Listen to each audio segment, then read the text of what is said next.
यह इसमें एक टॉपिक लिखो है आपका term called degree of freedom.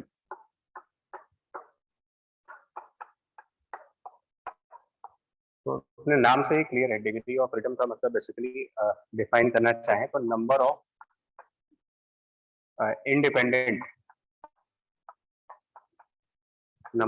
Independent ways a molecule can have kinetic energy। ये इसका मतलब है, number of independent ways a molecule can have kinetic energy। और इसका क्या मतलब है? इसका जो मतलब निकल के आएगा, number of independent way a molecule can have kinetic energy, इसका मतलब तो फ्रीडम वर्ड से ही क्लियर है।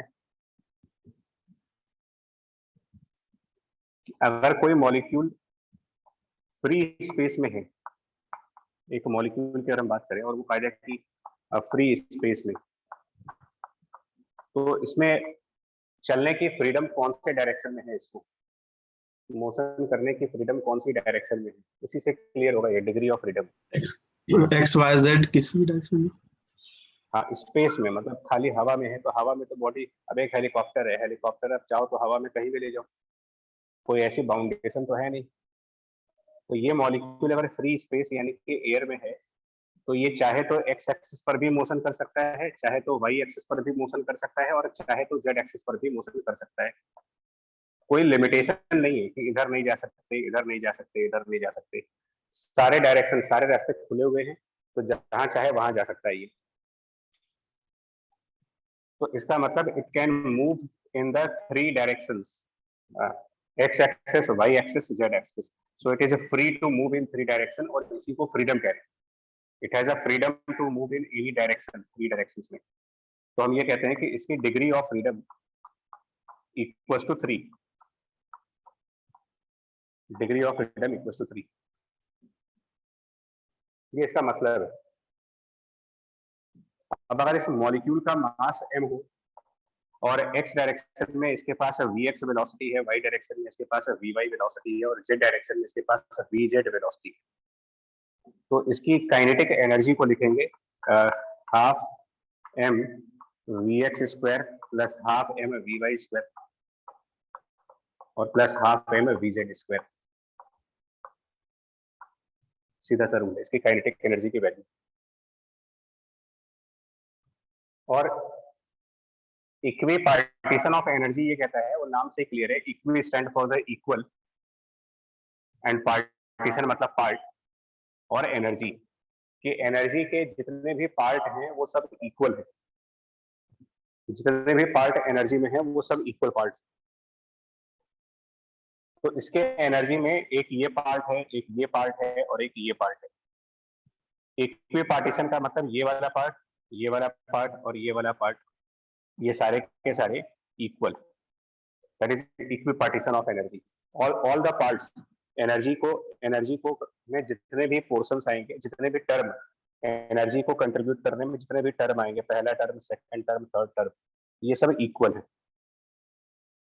और इनकी वैल्यू भी डिफाइन की गई है, इनकी वैल्यू डिफाइन की गई है 1/2 टाइम्स ऑफ बोल्ट्जमैन कांस्टेंट के और मल्टीप्लाइड बाय टी, सबकी वैल्यू। मतलब ये टर्म हाफ के टी, ये टर्म हाफ के टी, और ये टर्म भी हाफ के T, that is called law of equipartition of energy. और इस हिसाब से इसकी टोटल एनर्जी का फॉर्मूला बनता है 3 टाइम्स ऑफ हाफ के टी, मतलब कि 3/2 के टी। और ये कल वाली क्लास में डिस्कस भी हुआ है कि काइनेटिक एनर्जी का जो फॉर्मूला मोनो एटॉमिक गैस के लिए आता है वो 3/2 के इंटू टी के बराबर। अब अगर हम यहाँ पर कोई डायटॉमिक गैस मिले, एक ऐसा मॉलिक्यूल जिसमें 2 एटम्स हैं, तो आप इमेजिन करो carbon monoxide CO, diatomic gas, या कोई भी और कोई दूसरा डायटॉमिक भी ले सकते हो। तो हमने यहाँ पर अगर कोई डायटॉमिक गैस मॉलिक्यूल लिया और ये फ्री स्पेस में है, मतलब कि इसमें कोई हिंज नहीं है, कोई हिंज नहीं है, फ्री स्पेस में। तो इस डायटोमिक मॉलिक्यूल के लिए अगर आपसे पूछा जाए कि फ्रीडम टू मूव करने की फ्रीडम क्या है इसके पास, तो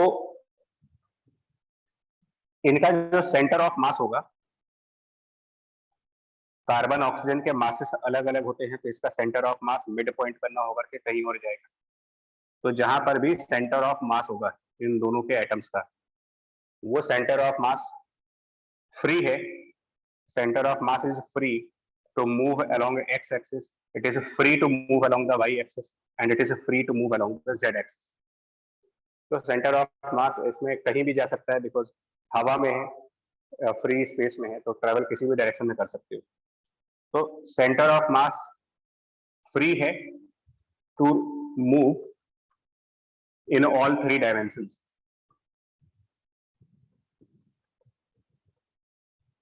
तो हम ये कहेंगे कि इसके सेंटर ऑफ मास में 3 डिग्री ऑफ फ्रीडम्स है। सेंटर ऑफ मास तीन अलग अलग डायरेक्शंस में चाहे तो मूव कर सकते हैं, तो 3 डिग्री ऑफ फ्रीडम। तो यहाँ पर 3 degree of freedom for centre of mass. But इसमें एक काम और भी हो सकता है, इसमें एक काम ये भी हो सकता है कि अगर ये कार्बन ऑक्सीजन के एटम्स हैं और सेंटर ऑफ मास ये है, तो हम लोगों ने रोटेशनल मैकेनिक्स में कई बार ये बात कही है कि जब कोई बॉडी अगर फ्री होती है, हिंज नहीं होती है, तो वो हमेशा अपने सेंटर ऑफ मास के अबाउट रोटेट कर सकती है। तो ये एक डंबल की तरीके से ये एक्स एक्सिस के अबाउट रोटेट कर सकता है, ये वाई एक्सिस के अबाउट रोटेट कर सकता है, और ये जेड एक्सिस के अबाउट भी रोटेट कर सकता है।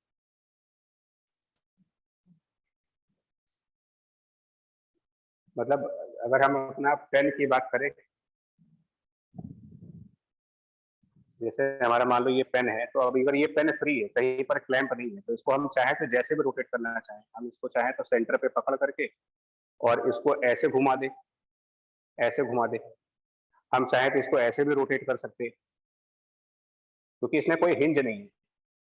आप अपने घर के दरवाजे को किसी भी तरीके से रोटेट नहीं कर सकते, उसके रोटेट करने का एक स्पेसिफिक तरीका है।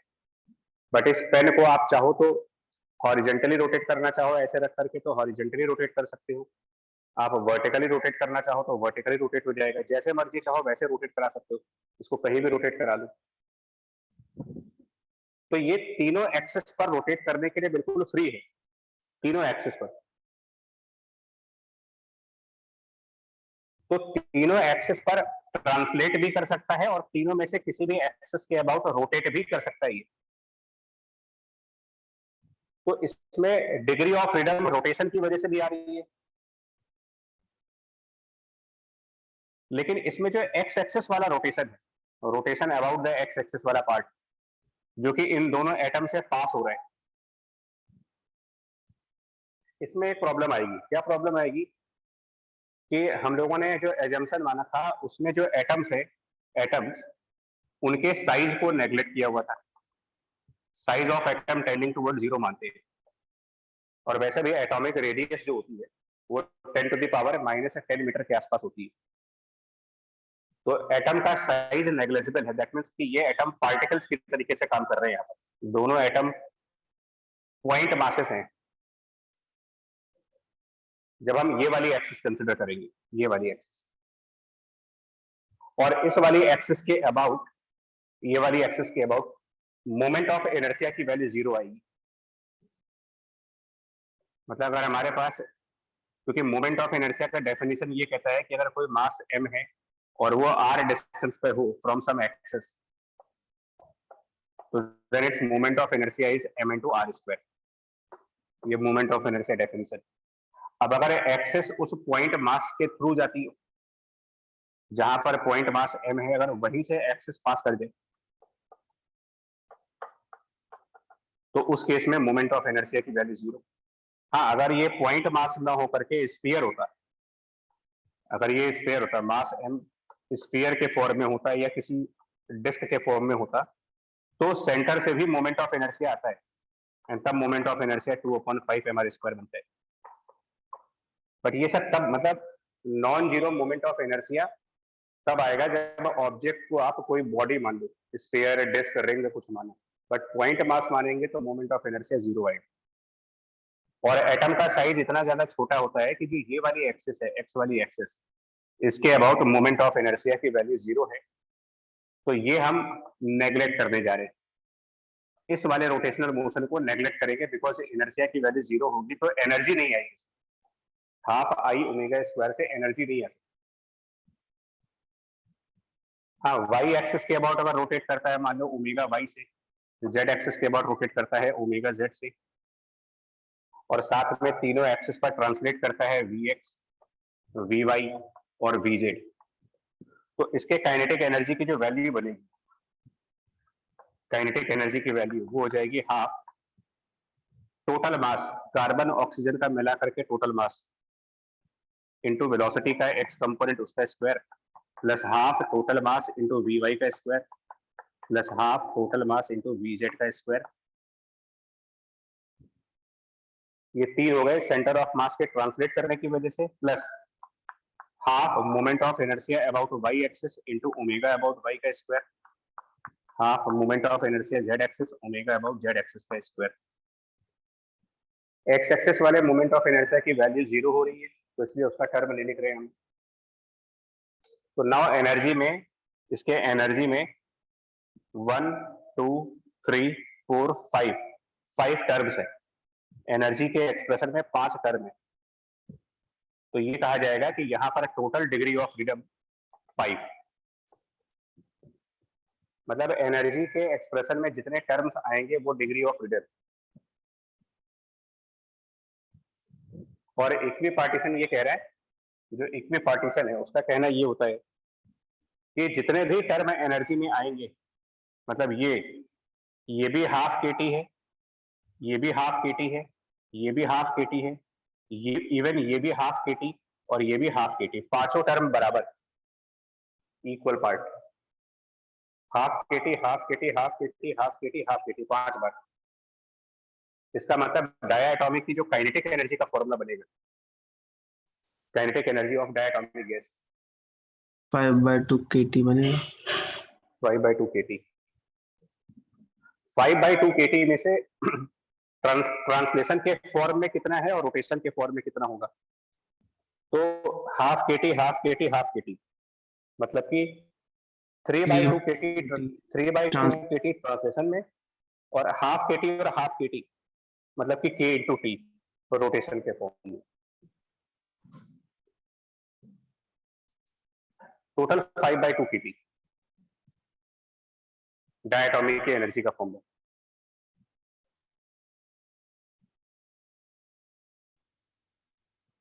तो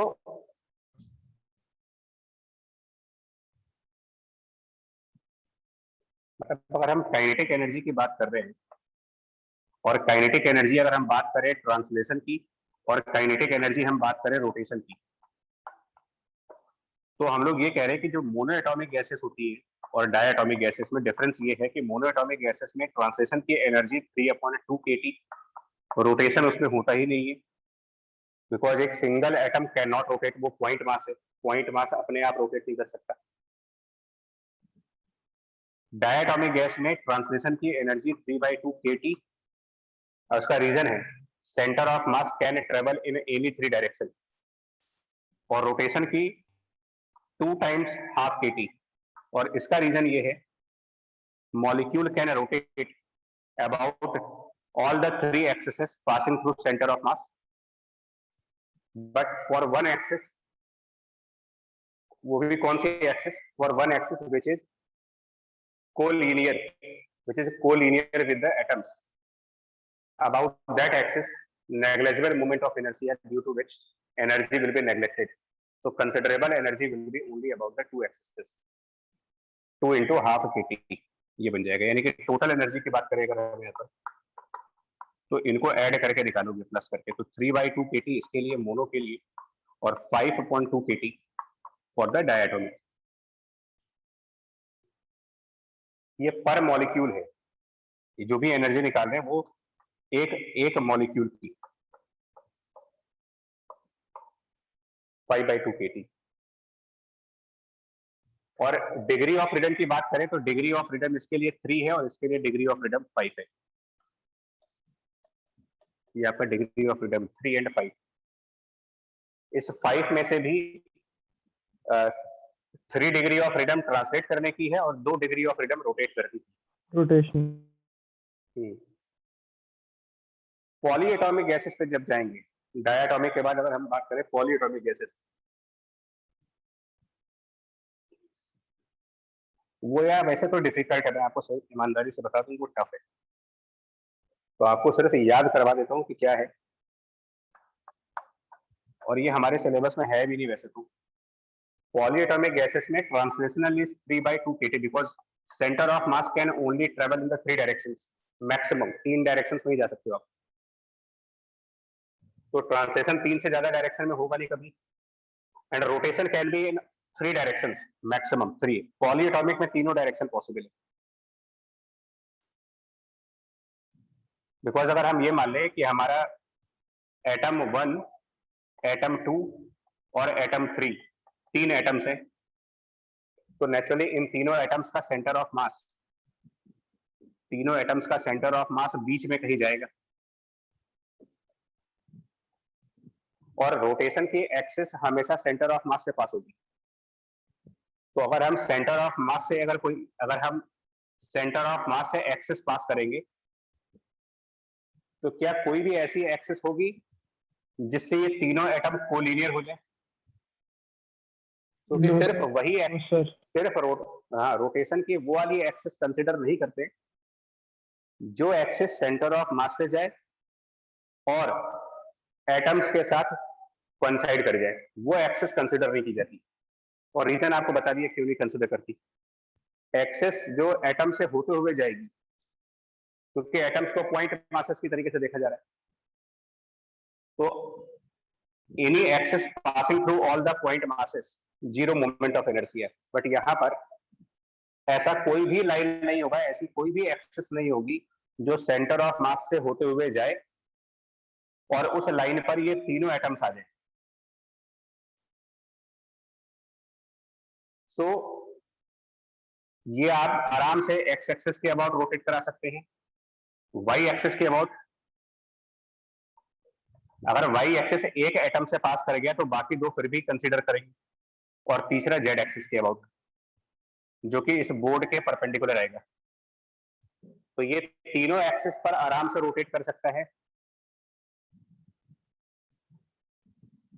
और इसीलिए इसके रोटेशन की एनर्जी जो होगी 3 × ½ kT, यानी कि टोटल एनर्जी बनेगी इसकी दोनों को ऐड करके 3 kT।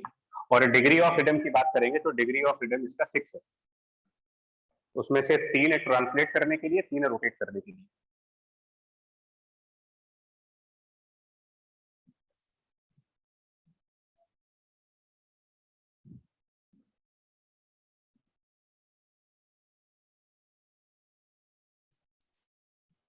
यहाँ तक ठीक है? Yes, sir. Yes sir. अब इसको जनरलाइज कर लो आप। ये पर मॉलिक्यूल है, मैं बार बार बोलूंगा ये पर मॉलिक्यूल है। अब इसको मैं जनरलाइज कर दूं कि अगर मेरे पास n मोल गैसेस हों तो क्या आंसर बनेगा? n मोल गैस, अगर मान लो एक मॉलिक्यूल का ये आंसर है तो n मोल, क्या करो 3/2 RT। n मोल है तो उसको पहले एवोगाड्रो नंबर से मल्टीप्लाई करो, नंबर से मल्टीप्लाई, और फिर उसमें 3/2 kT आएगा। यहां पर करेंगे तो n into Avogadro number into 5/2 kT हो गया, और यहां पर n into Avogadro number into 3 kT। अब क्योंकि जो बोल्ट्जमैन कांस्टेंट है वो ऑलरेडी हम पढ़ चुके हैं कि it is gas constant by Avogadro number, k की वैल्यू। तो k इंटू एवोगाड्रो नंबर, ये पूरा टर्म k इंटू Na, इसको वापस r लिख सकते हैं गैस कांस्टेंट। तो यहाँ पर वैल्यू बन जाएगी 3/2 nRT। nRT, यहाँ बन जाएगा 5/2 nRT, और यहाँ बन जाएगा 6/2 nRT।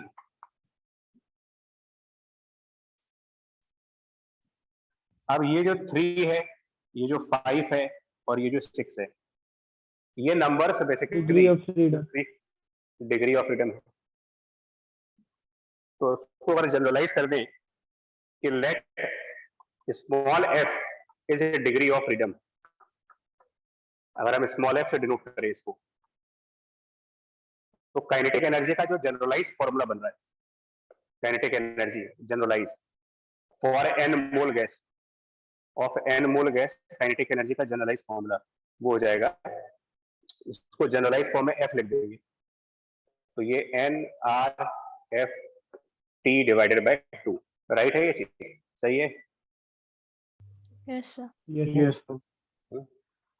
और ये जो काइनेटिक एनर्जी कैलकुलेट की है, कल हम लोगों ने डिस्कस किया था कि इसको ही हम इसी चीज को, इसी काइनेटिक एनर्जी को हम अपना इंटरनल एनर्जी मान के चलते हैं गैसेस के केसेस में। इंटरनल एनर्जी इसको मानेंगे for ideal gas.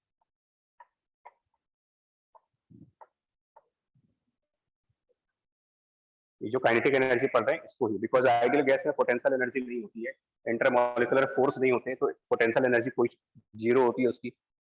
Real gases में ये चीज नहीं होती, बट आइडियल गैसेस में जो काइनेटिक एनर्जी है उसी को इंटरनल एनर्जी का नाम दिया गया है, और इसी को हम कैपिटल यू से डिनोट करते हैं। तो ये आपका जनरलाइज फॉर्मूला हो गया, और ये टेबल याद रखनी पड़ती है, ये टेबल याद करनी पड़ती है, टेबल नहीं बल्कि ये फॉर्मूला और डिग्री ऑफ फ्रीडम याद रखने होते हैं, 3, 5, 6।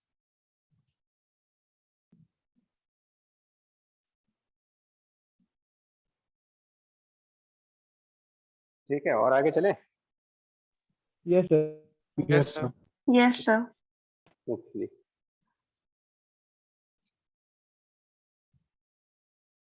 अब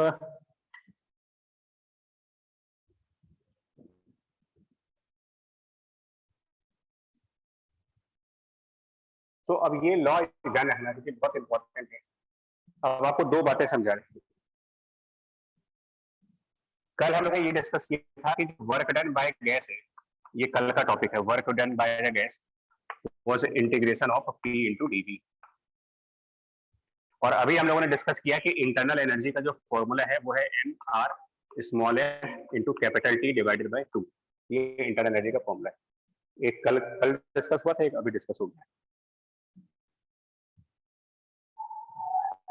और first law of thermodynamics, first law of thermodynamics वो ये कहता है amount of heat minus the work done is change of internal energy.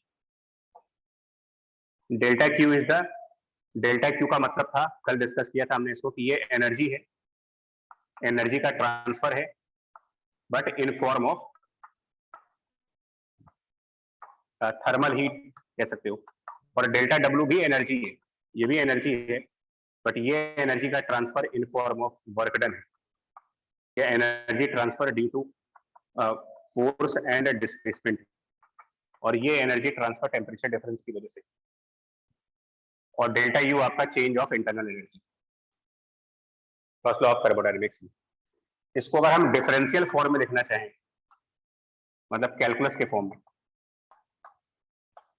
तो फर्स्ट लॉ ऑफ थर्मोडायनेमिक्स को डिफरेंशियल फॉर्म में लिखेंगे तो ये d Q minus d W equals to d you.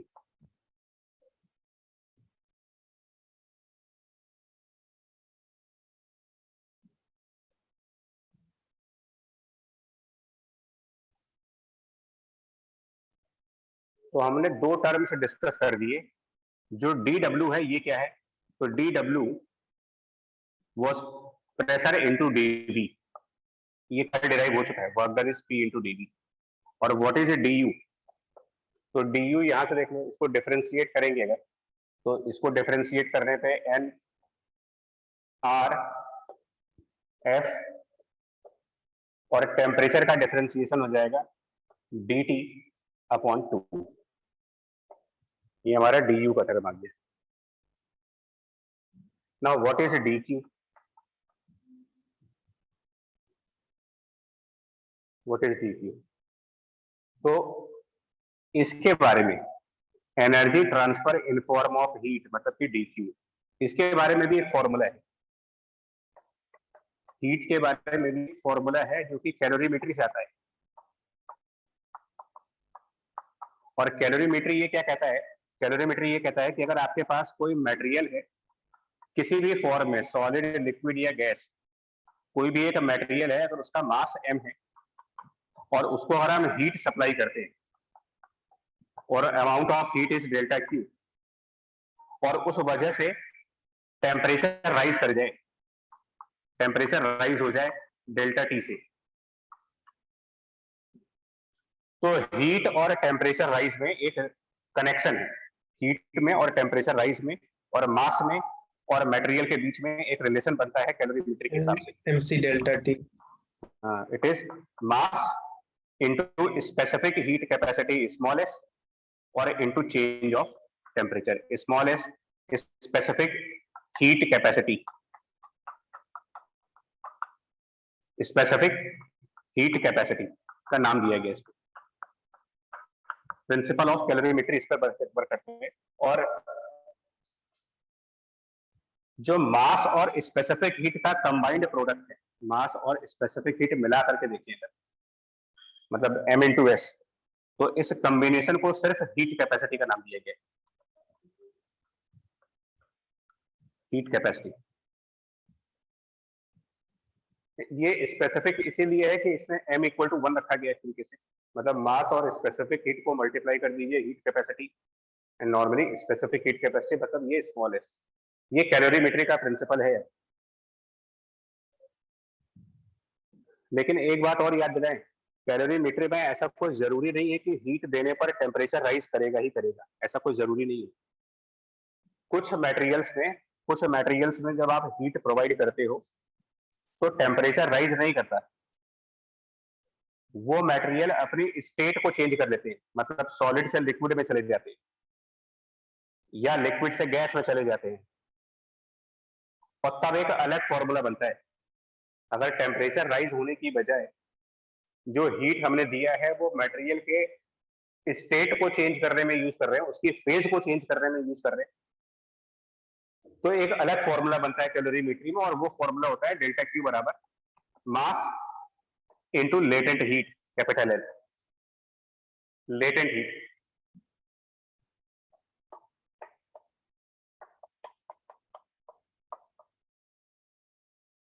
तो खैर इसकी हमें फिलहाल तो जरूरत नहीं है, अभी हमारी जरूरत इसकी है। अब अगर हमारा ये मटेरियल गैसियस फॉर्म में है, ये आपका जनरलाइज लॉ है, अगर हमारा मटेरियल गैसियस फॉर्म में है तो क्या करेंगे, तो फॉर गैसेस, और वो भी आइडियल गैस की बात करेंगे, तब भी ये फॉर्मूला काम करेगा, डेल्टा क्यू बराबर mass specific heat into delta t. But mass को number of mole into molar mass कर सकते हो। Mass of gas is number of mole multiplied by उसका molecular mass, capital m molar mass है, molar mass, and number of mole से multiply कर दीजिए।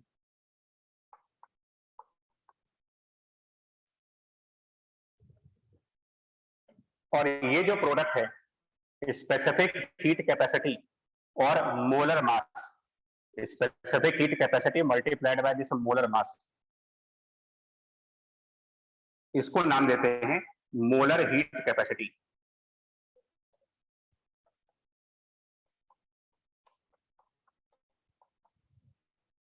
और कैपिटल सी से डिनोट करेंगे इसको, molar heat capacity capital C. और यहां से फॉर्मूला ये बन जाता है that delta Q equals to number of mole into capital C into delta T, ये फॉर्मूला बन जाता है।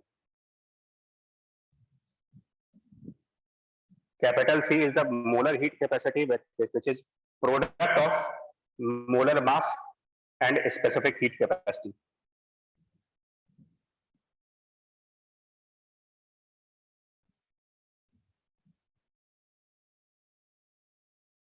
तो ये जो रिजल्ट है ये गैसेस के केसेस में लगाओगे आप, बिकॉज गैसेस में मोल प्रेफर किया जाता है, गैसेस में मास की बजाय मोल का प्रेफर करते हो आप। तो number of mole into molar heat capacity multiplied by change of temperature.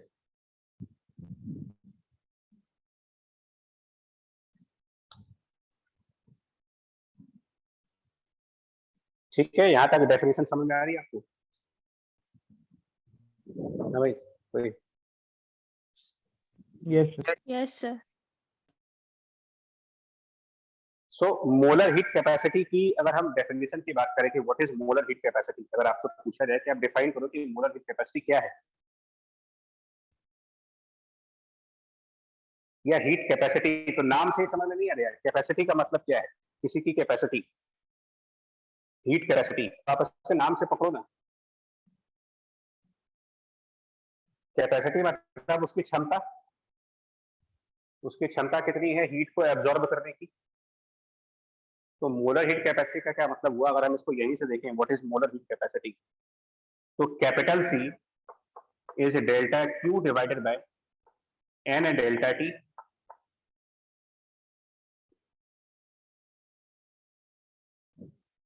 तो इसका मतलब ये हुआ कि अगर एन की वैल्यू 1 हो जाए, एन इक्वल टू 1 और डेल्टा टी इक्वल टू 1,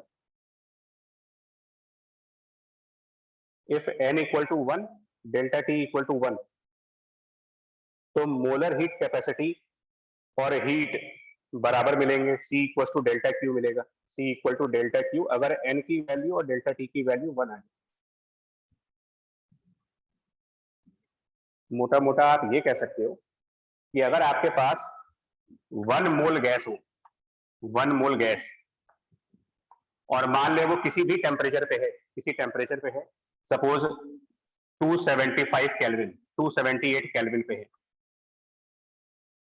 और हम ये चाहते हैं कि इसका टेम्परेचर 279 हो जाए, मतलब टेम्परेचर को 1 यूनिट बढ़ाना चाहते हैं, 1 यूनिट टेम्परेचर में 1 डिग्री सेल्सियस का चेंज या 1 केल्विन का चेंज लाना चाहते हैं, तो नेचुरली टेम्परेचर को बढ़ाने के लिए आप इसको हीट प्रोवाइड करोगे।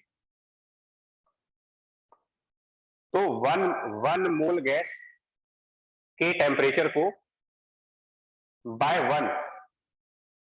1 यूनिट अगर बढ़ाना चाहते हैं, तो जितनी हीट आपको चाहिए वही उसकी मोलर हीट कैपेसिटी।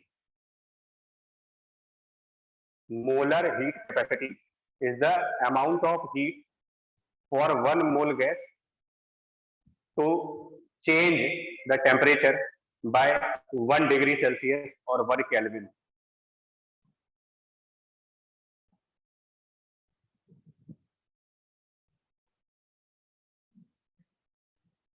अब अगर हम एक बात करें यार, देखो एक प्रैक्टिकल बात करें अगर आपसे, हम लोग मान लो पानी को गर्म करते हैं, ठीक है, पानी गर्म करते हो अगर आप, और मान लो बिल्कुल चिल्ड वाटर फ्रीजर से निकाला, फ्रीजर से निकाल करके बिल्कुल चिल्ड वाटर, और उसको आप स्टोव पे रख दो,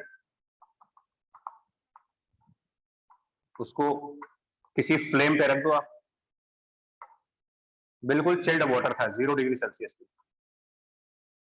और कभी नोटिस करना, घर पे भी काम कर सकते हो, कभी नोटिस करना, इसमें थर्मोमीटर डाल दीजिए, थर्मोमीटर डाल देंगे, और आप नोटिस करिएगा कि 0 डिग्री सेल्सियस से 10 डिग्री सेल्सियस जाने में कितना टाइम लगा, 10 डिग्री सेल्सियस से 20 डिग्री सेल्सियस जाने में कितना टाइम लगा, 20 डिग्री से 30 डिग्री जाने में कितना टाइम लगा।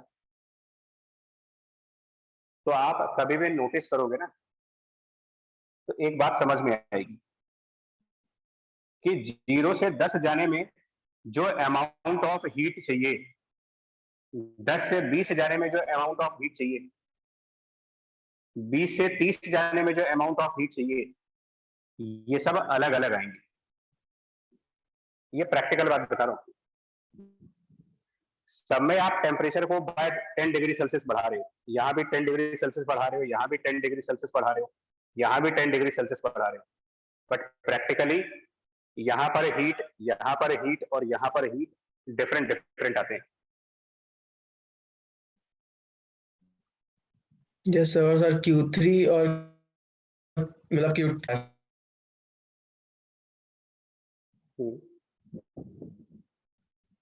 आवाज तुम्हारी क्लियर, मतलब एक्चुअली प्रैक्टिकली क्या होता है, प्रैक्टिकली कि for a certain change of temperature, for a certain change of temperature, how much heat is required, it also depends upon the range of that change of temperature. हम यहाँ भी 10 का change करेंगे, यहाँ भी 10 का चेंज करेंगे, यहाँ भी 10 का चेंज करेंगे, बावजूद उसके हीट यहाँ अलग है, यहाँ अलग है, यहाँ अलग है। मतलब वो 10 का चेंज कौन से इंटरवल में कर रहे हो ये भी देखना पड़ता है।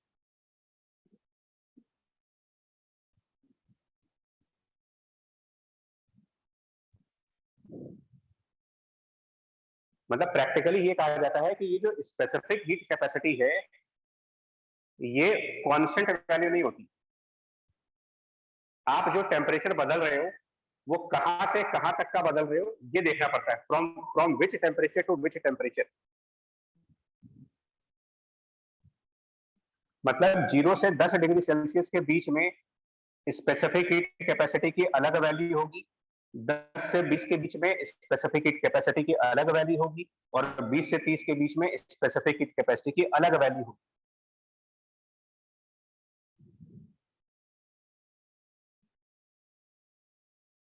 मतलब कि ये जो स्पेसिफिक हीट कैपेसिटी है it is function of temperature, it is not a constant value. Practically, and practically molar heat capacity is also function of temperature.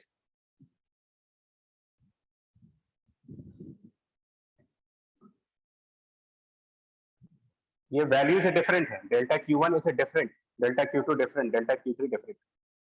मतलब कैलोरीमेट्री ये कहता है कि सिर्फ ये मत देखिए कि 10 डिग्री सेल्सियस बढ़ाना है, आप ये भी देखिए कि वो 10 डिग्री सेल्सियस कहां से कहां बढ़ाना है।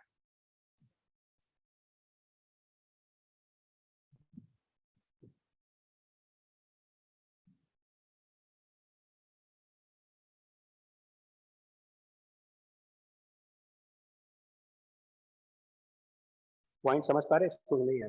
वो ये पॉइंट है, Yes, बताएं sir. पहले तो। Yes, sir. तो एक्चुअली अगर हम बात करेंगे टू बी प्रैक्टिकल ये जो फॉर्मूले आपके सामने लिखे हैं ना ये एक एजम्पशन पे लिखे गए हैं। ये फॉर्मूले इस एजम्पशन पे लिखे गए हैं कि स्पेसिफिक हीट कैपेसिटी और मोलर हीट कैपेसिटी टेम्परेचर पे डिपेंड नहीं करती, ये उस एजम्पशन पे है। तो अगर हम ये एज्यूम कर रहे हैं, assuming that specific heat capacity और मोलर हीट कैपेसिटी दोनों में फर्क इतना ही है कि मोलर मास से मल्टीप्लाई कर दो तो कैपिटल सी बन जाता है। तो अगर हम इसको कांस्टेंट मान रहे हैं मतलब इंडिपेंडेंट ऑफ टेम्परेचर, अगर ये मानते हैं कि they are independent of temperature, तब तो आप डेल्टा क्यू का फॉर्मूला जो है number of mole specific heat into delta T, तब तो सही है। एल्स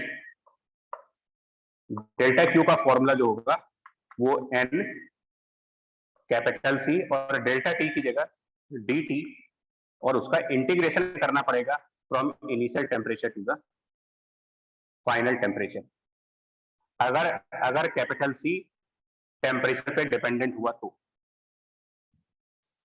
बट ये जेई के लिए होता है, जब बोर्ड लेवल पे तो आपका काम इससे ही चल जाता है, डेल्टा क्यू बराबर n C delta T.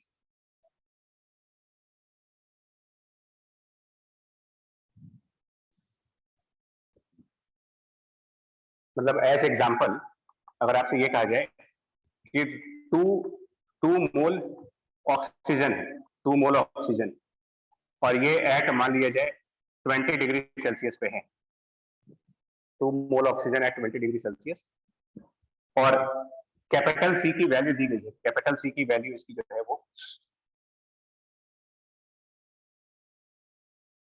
Around 25 है, कैपिटल सी इज 25।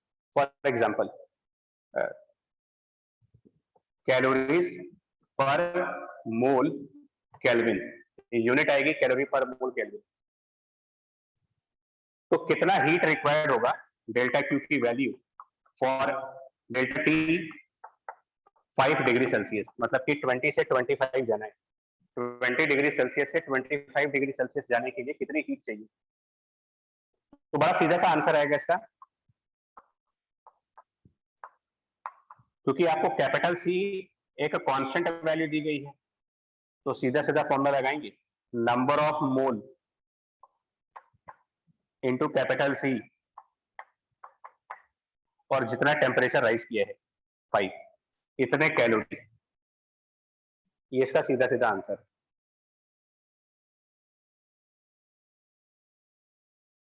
सर ये जो है ये इंडिपेंडेंट ऑफ टेम्परेचर का होगा ना? हाँ हाँ, क्योंकि सी की कांस्टेंट वैल्यू है ना यहाँ पर। Yes sir. अगर मान, ये सब प्रॉब्लम्स है, न्यूमेरिकल सब ऐसे आते हैं। मान लो आपसे ये कहा जाए कि वापस 2 मोल ऑक्सीजन फिर से ले रहे हैं, बट आपसे कहा गया कि इसकी जो मोलर हीट कैपेसिटी है वो 25 डिवाइडेड बाय कैपिटल टी है, where capital T is temperature. मतलब कि मोलर हीट कैपेसिटी का टेम्परेचर के साथ कुछ रिलेशन, टेम्परेचर के साथ इसका कोई फॉर्मूला है। और अब अगर आपसे कहा जाए कि 20 डिग्री सेल्सियस से 25 डिग्री सेल्सियस जाना है तो कितनी हीट चाहिए, अमाउंट सर ऑफ हीट कितना चाहिए? अब वो इंटीग्रेशन और फॉर्मूला लग जाएगा। हाँ, तो 2 मोल यानी 2 और इंटीग्रेशन के अंदर heat capacity 25 upon T into D T और लिमिट 25, बट ये सेल्सियस में है तो केल्विन में जाएंगे 293 और 25 298। ये इस तरीके से करोगे, ये समझाने की कोशिश कर रहे हैं।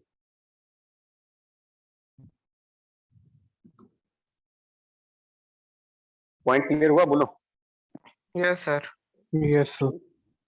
अच्छा, तो क्या आपको ऐसा लग रहा है कि अगर मोलर हीट कैपेसिटी आपको प्रोवाइड कर दिया जाए, अगर न्यूमेरिकल्स में मोलर हीट कैपेसिटी प्रोवाइड किया जाए, नंबर ऑफ मोल प्रोवाइड किए जाए, टेम्परेचर का चेंज प्रोवाइड किया जाए, तो क्या अब आपको लग रहा है कि हीट कैलकुलेट की जा सकती है?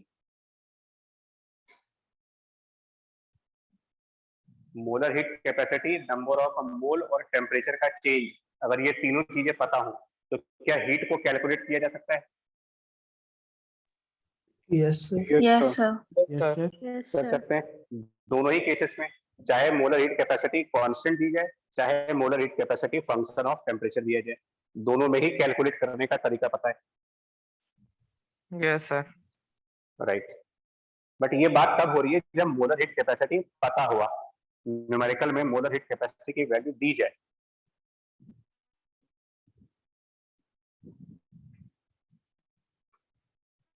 तो हम DQ का फॉर्मूला क्या लगा दें बताइए? मतलब इतनी देर में हमने डिस्कस किया, अभी भी हमने डिस्कस किया डेल्टा क्यू का फॉर्मूला, और डेल्टा क्यू का फॉर्मूला हम लोगों ने डिस्कस किया n C delta T, considering कि सी कांस्टेंट है, कैपिटल सी कांस्टेंट मानते हैं, तो डेल्टा क्यू बराबर एन सी डेल्टा टी। तो अगर हम इसको डिफरेंशिएशन के फॉर्म में लिखना चाहें तो एन सी और डेल्टा टी की जगह dt डी टी।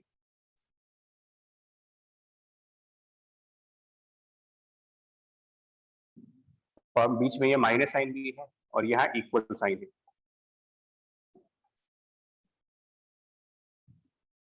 यहां से क्या करेंगे, इस माइनस पी डीवी को राइट साइड ले जाएंगे, minus P dV on the right side, और एन डी टी से डिवाइड कर देंगे, माइनस पी डीवी को राइट साइड लेकर के और पूरे इक्वेशन को एन डी टी से डिवाइड करेंगे। तो कैपिटल सी बराबर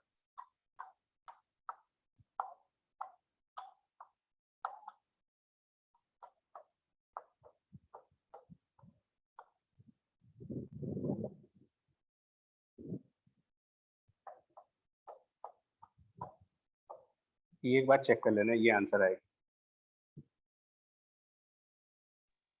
Yes, sir. ठीक,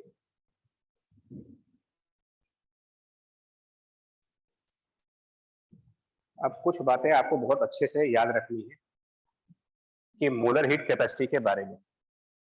देखिए, पहले तो डेफिनेशन क्या कहती है कि मोलर हीट कैपेसिटी की वैल्यू क्या है, तो ये अमाउंट ऑफ हीट है, this is amount of heat to raise temperature of 1 मोल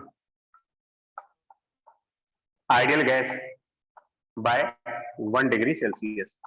ये इसकी डेफिनेशन है, amount of heat to raise the temperature of 1 mole gas by 1 degree Celsius. और ये उसका मैथमेटिकल फॉर्मूला है, ये डेफिनेशन है, ये मैथमेटिकल है। अब एक नई बात आपको बता रहे क्या है वो,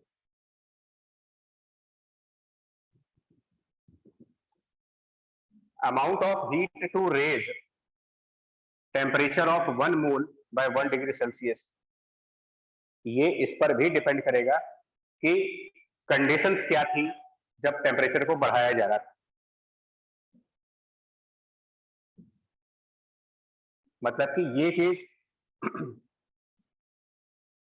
वर्किंग कंडीशंस पे भी डिपेंडेंट। वर्किंग कंडीशन पे डिपेंडेंट होने का मतलब ये कि 1 डिग्री सेल्सियस का टेम्परेचर बढ़ाया कैसे था वो भी आपको बताना पड़ेगा। मतलब क्या कंडीशन थी जब टेम्परेचर 1 डिग्री सेल्सियस बढ़ा। तो it depends on working conditions, जिसको साइंटिफिकली कहा जाता है प्रोसेस। तरीका क्या था 1 डिग्री सेल्सियस बढ़ाने का? मतलब क्या हुआ, मैं आपको 2 केसेस दे रहा हूं। पहला केस, हमने एक पिस्टन लिया, उसके नीचे गैस रखी, 1 मोल गैस रखेंगे, और इसको हीट करना स्टार्ट किया, और 1 डिग्री सेल्सियस टेम्परेचर बढ़ाया इसका। लेकिन पिस्टन को हम लोगों ने फिक्स कर रखा है, मतलब कि ये पिस्टन ऊपर नीचे जा ही नहीं सकता कभी। अब दूसरी कंडीशन, इसमें भी सेम कंडीशंस है, गैस है, इसको हीट कर रहे हैं, इसको भी 1 डिग्री सेल्सियस बढ़ाएंगे, बट इसमें जो पिस्टन है वो फ्री है, मतलब ये ऊपर नीचे जा सकता है, और पिस्टन के ऊपर एटमॉस्फेयर है।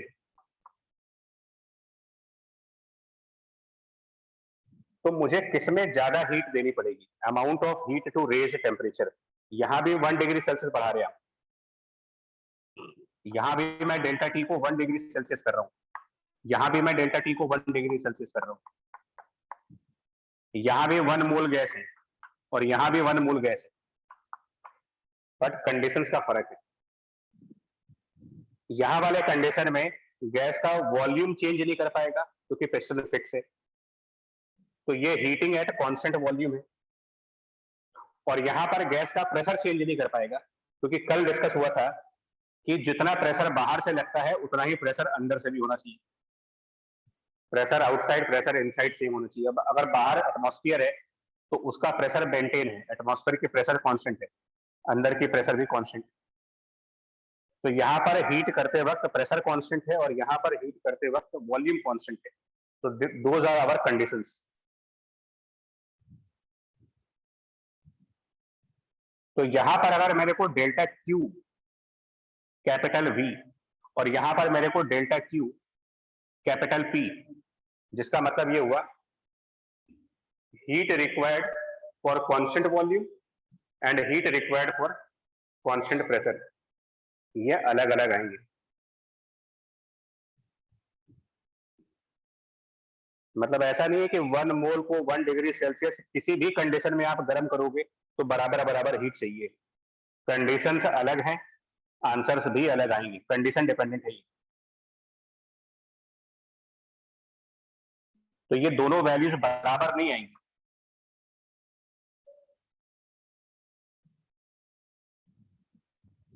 इनफैक्ट कांस्टेंट प्रेशर पे जो हीट चलेगी वो कांस्टेंट वॉल्यूम से ज्यादा जाएगी, यहां पर हमें ज्यादा हीट देनी पड़ेगी। यस तो अगर हमारा अमाउंट, इसका मतलब ये जो अमाउंट ऑफ हीट है, अमाउंट ऑफ हीट, ये प्रोसेस डिपेंडेंट है। और अगर ये प्रोसेस पे डिपेंड कर रहा है तो आंसर है कि मोलर हीट कैपेसिटी भी प्रोसेस पे डिपेंडेंट। अलग अलग थर्मोडायनेमिक प्रोसेस के मोलर हीट कैपेसिटी अलग अलग आएंगी।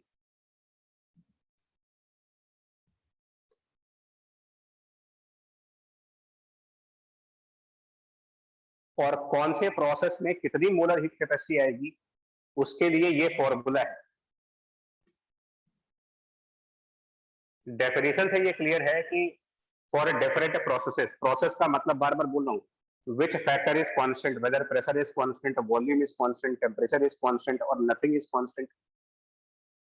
तो कंडीशंस के accordingly amount of heat change होता है। For the same figures 1 1 figure same रहेगी, फिर भी ये वैल्यू बदल जाएगी, सी बदल जाएगा। और उसको फाइंड आउट करने का ये mathematical expression, molar heat capacity को निकालने का ये मैथमेटिकल फॉर्मूला है।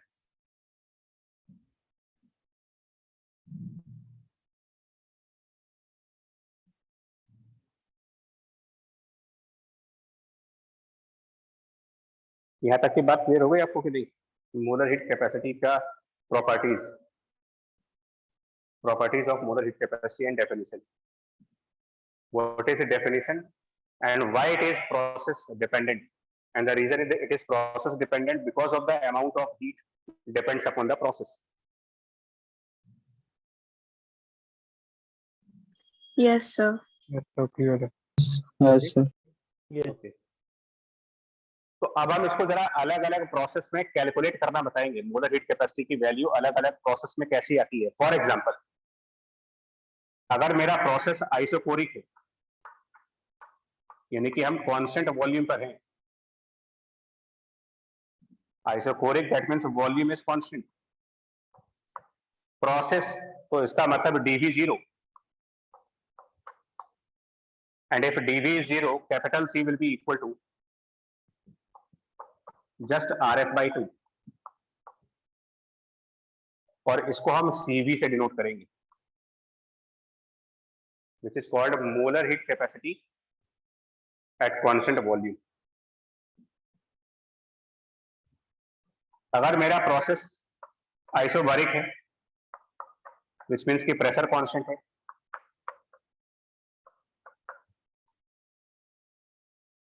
तो यहां पर एक चीज नोटिस करिए, अगर प्रेशर कांस्टेंट है तो आइडियल गैस इक्वेशन से volume nRT divided by P from the ideal gas equation, इसको डिफरेंशिएट करेंगे, dV इक्वल टू nR, ध्यान दीजिएगा कैपिटल P कांस्टेंट है, आइसोबारिक मतलब pressure is constant, so capital T variable होगा यहां पर dt, और ये dV हम यहां ले आएंगे, ये dV हम यहां पर पुट करेंगे इस पे। तो जैसे ही आप ये वाला dV यहां पर पुट करोगे, nR by P into dt यहां पर लाओगे, कैपिटल C की वैल्यू मिलेगी R प्लस, क्रॉस चेक कर लो, dV की वैल्यू यहां रखे देखिए, Yes, Yes, sir. sir. ये यारी. और इसको Cp से डिनोट कर देंगे, molar heat capacity at constant pressure. और यहां से ये भी क्लियर हो जाता है कि Cp और Cv में जो डिफरेंस है, capital Cp minus capital Cv का डिफरेंस है, R होगा। और ये मेयर्स फॉर्मूला बोलते हैं इसको।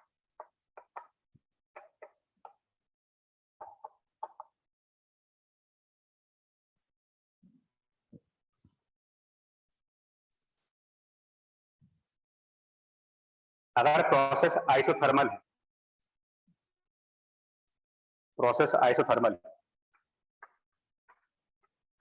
मतलब टेम्परेचर मेंटेन है, तो T कांस्टेंट मतलब dt 0, dt is 0, denominator 0, so molar heat capacity is infinite, इसको Ct से डिनोट करेंगे, molar heat capacity at constant temperature.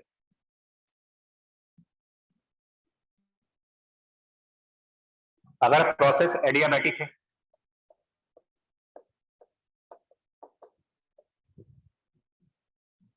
जो बाय डेफिनेशन एडियाबैटिक प्रोसेस का मतलब during process there is no transfer of energy in form of heat, मतलब amount of heat zero है। तो जरा मोलर हीट कैपेसिटी की डेफिनेशन पढ़ लो आप। It is the amount of heat required to kill, there is no amount of heat. जब amount of heat है ही नहीं तो बाय डेफिनेशन इसको फॉर्मूले से नहीं करेंगे, इसको by definition molar heat capacity of adiabatic process is zero. It is by definition amount of heat zero है, बाकी सब फॉर्मूले से वो डेफिनेशन से।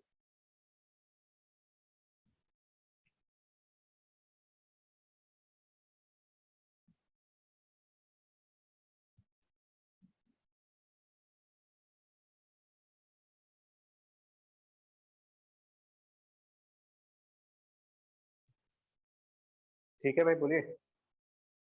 Yes sir. Yes, sir. ठीक है। अरे किसी भी प्रोसेस का निकालना हो तो ऐसे निकाला जाता है, मतलब यही फॉर्मूला है निकालने का, एक्सेप्ट एडियाबैटिक प्रोसेस बिकॉज वो बाय डेफिनेशन जीरो, वो उसकी मोलर हीट कैपेसिटी की वैल्यू जीरो।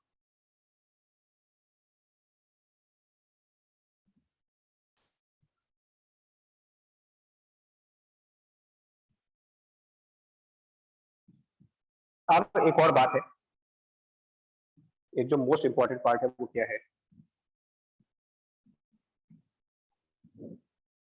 वो ये कह रहा है कि यार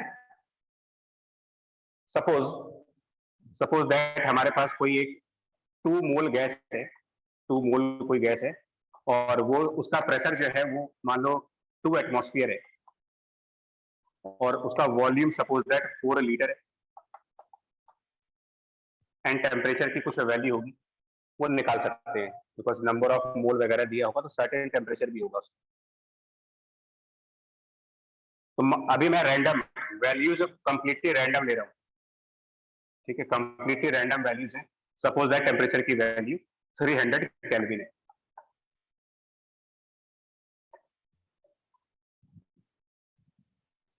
अब हम लोग ये चाहते हैं, मतलब हम लोग की विश ये है कि जो टेम्परेचर है वो डबल हो जाए, ये हम चाहते हैं कि टेम्परेचर 600 कर दे और अपनी विश पूरी हो जाएगी अगर हम गैस इक्वेशन फॉलो करें। गैस इक्वेशन कहता है कि PV इक्वल्स टू nRT। तो टेम्परेचर को डबल करने के लिए या तो आप टेम्परेचर कैसे डबल होगा, क्या करने से टेम्परेचर डबल किया जा सकता है, तो उसके कई सारे तरीके, या तो प्रेशर डबल कर दो या वॉल्यूम डबल कर दो या नंबर ऑफ मोल हाफ कर दो, कुछ भी कर सकते हैं। हो सकता है कि मैं प्रेशर भी चेंज कर दूं, वॉल्यूम भी चेंज करूं, मोल भी चेंज करूं और ये तीनों इस तरीके से चेंज करूं कि टेम्परेचर डबल हो जाए। न जाने कितने तरीके हैं टेम्परेचर को डबल करने के, कोई एक तरीका नहीं है।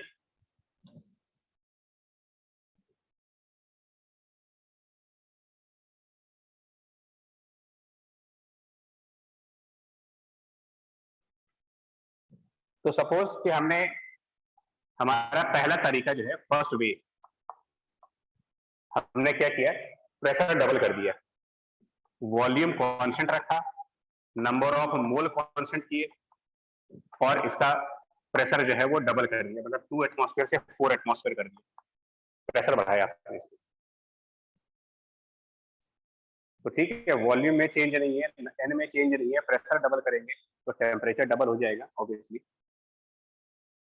सो इसका नया टेम्परेचर आ जाएगा, न्यू टेम्परेचर विल बी, पहले वाला टेम्परेचर अगर 300 है तो नया टेम्परेचर इसका 600 केल्विन। दूसरा तरीका मेरे पास है, एक और तरीका है कि मैं इसके प्रेशर को डिस्टर्ब ना करूं, मोल्स को डिस्टर्ब ना करें, लेकिन वॉल्यूम को डबल कर दें, 4 लीटर की बजाय 8 लीटर कर दें वॉल्यूम, तब भी हमको नया टेम्परेचर 600 मिलेगा।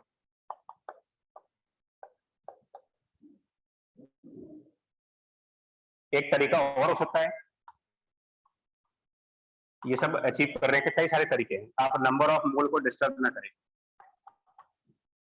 प्रेशर को आप 8 एटमॉस्फेयर कर दें, मतलब 4 टाइम्स, 2 एटमॉस्फेयर से 8 एटमॉस्फेयर, 4 गुना कर दें, लेकिन वॉल्यूम को 2 लीटर कर दें, तो प्रेशर 4 टाइम्स वॉल्यूम हाफ कर दिया तो भी इसका नया टेम्परेचर 600 केल्विन हो जाएगा। ऐसे न जाने कितने परमुटेशन कॉम्बिनेशन लगा सकते हो आप, बहुत सारे परमुटेशन कॉम्बिनेशन बनेंगे।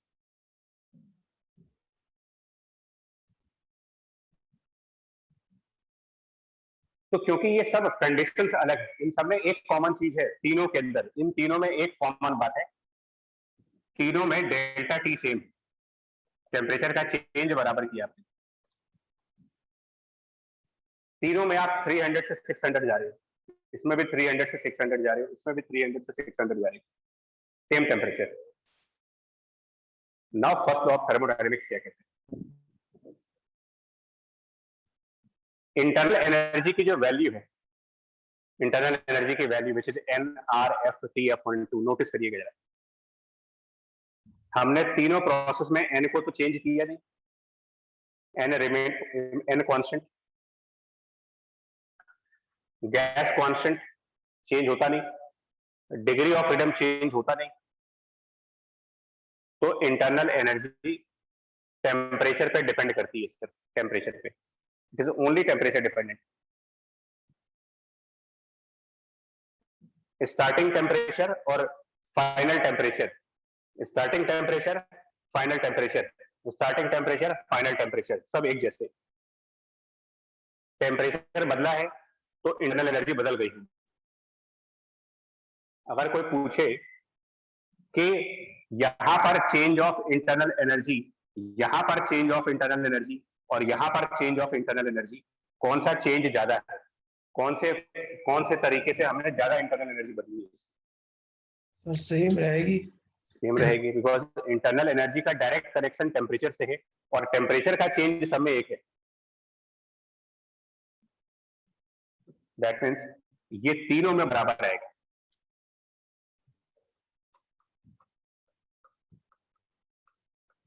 मतलब इंटरनल एनर्जी का चेंज इस बात पे डिपेंड नहीं करता कि टेम्परेचर बदलने का आपने तरीका क्या बनाया था, आपने मेथड क्या रखा था टेम्परेचर को बदलने के लिए, उस पर पता नहीं, उस पर डिपेंडेंट नहीं है ये। आई मीन प्रोसेस क्या था आपका, process independent, delta U process independent.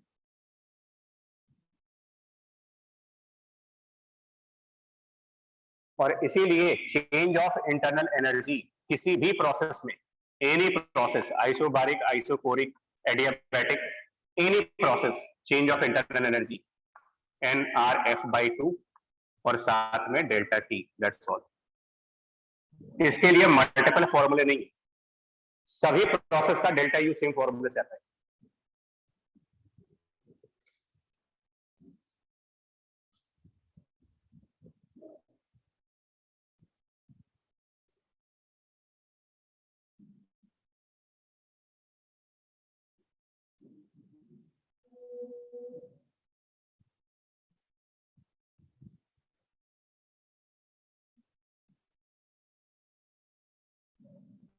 Point clear हुआ आपको? Yes, sir. Yes, sir. लेकिन हमने अभी कहा कि जो हीट कैलकुलेट हो रही है, हीट, उसमें कैपिटल सी ये प्रोसेस डिपेंडेंट है, ये प्रोसेस पर डिपेंड कर रहा है। तो भले आपने डेल्टा टी बराबर रखा है, डेल्टा टी सब में एक है, लेकिन हीट कैपेसिटी प्रोसेस पर डिपेंड करती है। तो यहाँ अलग हीट कैपेसिटी, यहाँ अलग हीट कैपेसिटी, यहाँ अलग हीट कैपेसिटी, डेल्टा क्यू अलग अलग आएगा। मतलब अगर यहाँ डेल्टा Q1 है, ये डेल्टा Q2 है और ये डेल्टा Q3, ये अलग अलग होंगे।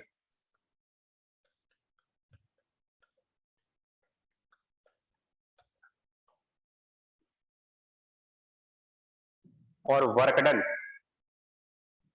अगर यहाँ डेल्टा W1 है, यहाँ डेल्टा W2 और यहाँ डेल्टा W3, और work done integration of PdV, obviously ये भी बदलेगा, बिकॉज प्रेशर के एक प्रोसेस में प्रेशर कांस्टेंट है, तो जिसमें प्रेशर कांस्टेंट है उसमें ये इंटीग्रेशन के बाहर है, जिसमें प्रेशर बदल रहा है वहां पर ये इंटीग्रेशन के अंदर है, तो एक में इंटीग्रेशन के बाहर, एक में इंटीग्रेशन के अंदर, तो नेक्स्ट बात है कि इंटीग्रेट करके आंसर अलग आएगा। यानी वर्क भी प्रोसेस पे डिपेंड करने वाली चीज है।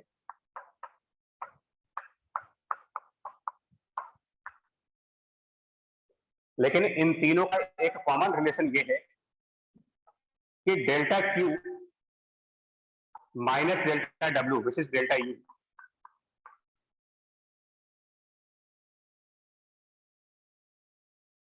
तो delta Q1 minus delta W1 will be same as delta Q2 minus delta W2 will be same as delta Q3 minus delta W3. Yes.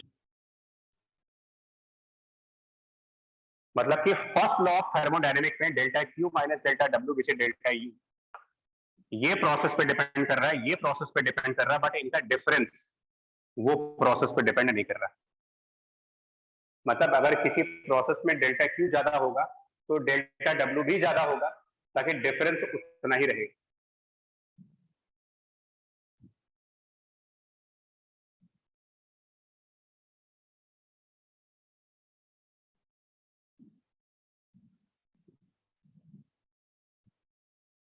आगे क्लियर आपको फर्स्ट ऑफ थर्मोडायनेमिक्स क्या बोला गया?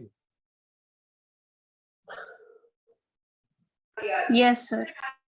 क्लियर है? Yes, sir. वाइंड अप कर देते हैं। कल से और आज तक के कंप्लीट लेक्चर को समराइज कर दीजिए बस।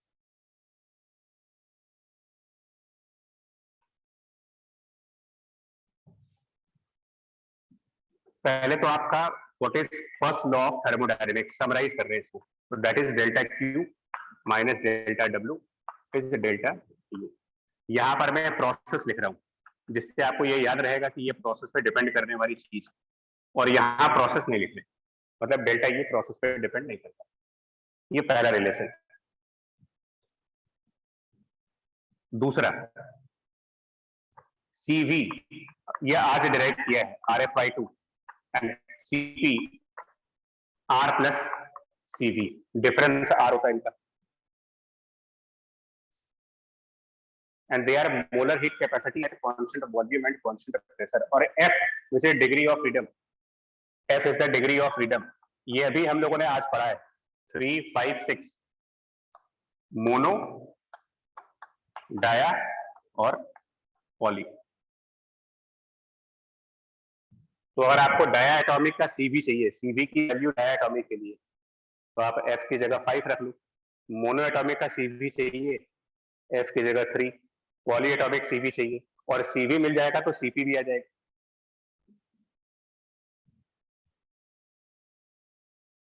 डेल्टा Q कैलकुलेट करने के लिए आप NC डेल्टा T का फॉर्मूला लगाएंगे।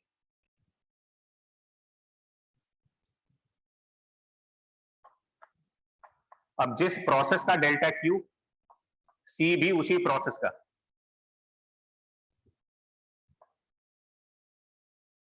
वर्क डन निकालने के लिए इंटीग्रेशन PD भी, और डेल्टा U निकालने के लिए सिर्फ एक फॉर्मूला है NRF/2 डेल्टा T। बस इतना है आपका समराइजेशन।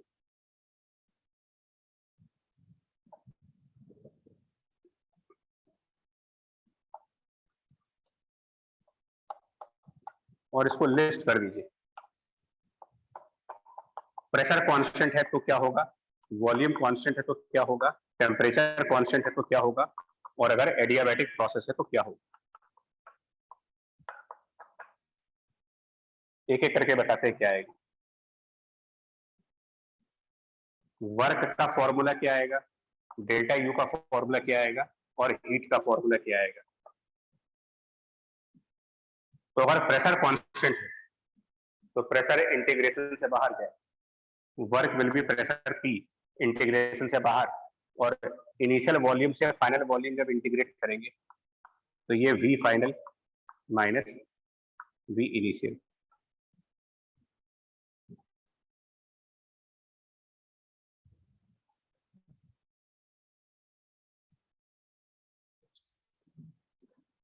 वॉल्यूम कांस्टेंट है तो वर्क 0 बिकॉज डिस्प्लेसमेंट नहीं होगा कोई। टेम्परेचर कांस्टेंट है तो ये कल डिराइव किया था हम लोगों ने, nRT ln, वो यहीं से प्रेशर को रिप्लेस करना पड़ता है गैस इक्वेशन से। प्रेशर को nRT डिवाइडेड बाय V लिखेंगे, प्रेशर को रिप्लेस करो nRT upon V।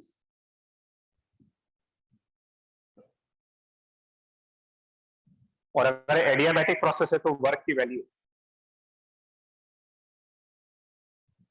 Adiabatic process में डेल्टा क्यू 0 है, डेल्टा क्यू 0 है तो वर्क की value minus times delta U, और डेल्टा यू ये, तो एडियाबैटिक का work minus nRF upon 2 delta T.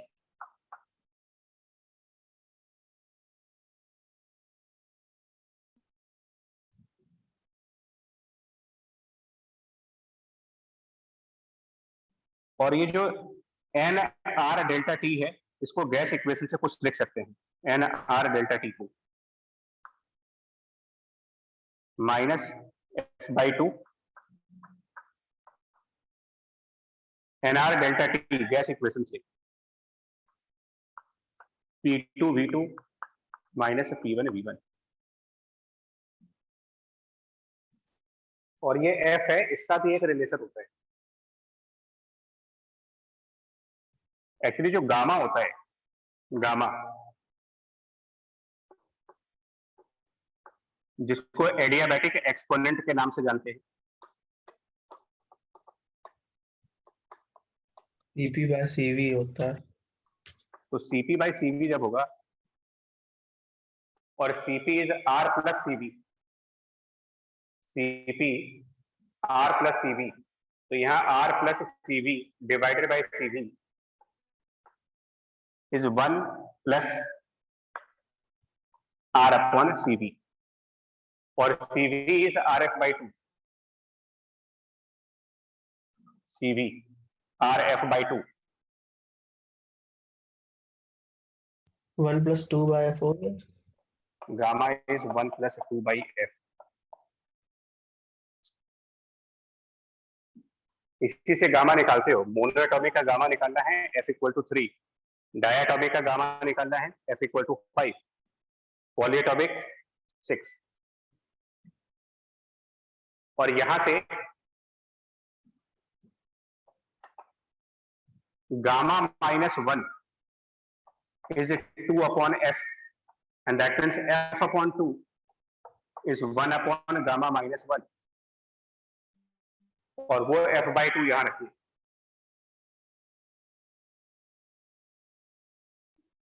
तो एडियाबैटिक के वर्क का एक और फॉर्मूला बन सकता है, ये सिर्फ फॉर्मूले एडजस्ट हो रहे हैं।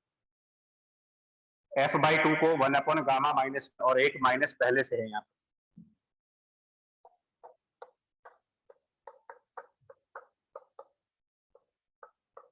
ये भी कह सकते हो एडियाबैटिक का वर्क ये भी हो सकता है। वो सेम ही चीज है, जो यहाँ लिखा है वही यहाँ लिखा है, वही यहाँ लिखा है, सब तरीके अलग अलग है।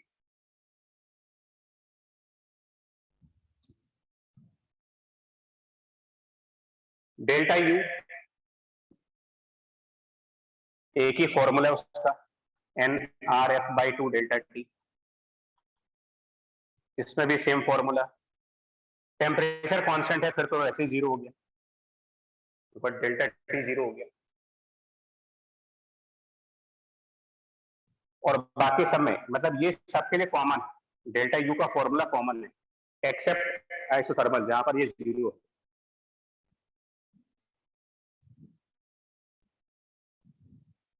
इस तरीके से याद रखोगे, वर्क का फॉर्मूला डेल्टा यू सबका कॉमन। अब हीट, तो हीट इस माइनस डेल्टा डब्ल्यू को राइट साइड ले जाएंगे तो ये इक्वल, और यहाँ प्लस, दोनों को ऐड कर लो आप, इन दोनों को ऐड कर दो, हीट की वैल्यू आ जाएगी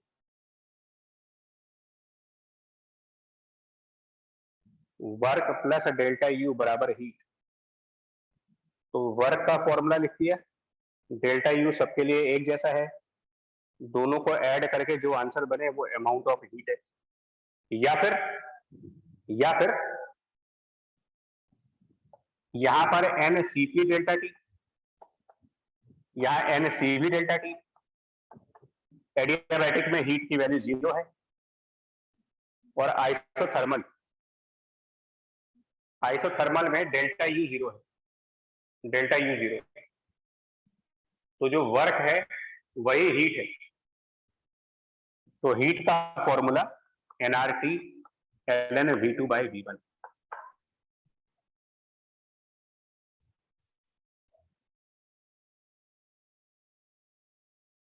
ये आपका पूरा समराइज हो गया, जितना था सारे प्रोसेस समराइज हो गए।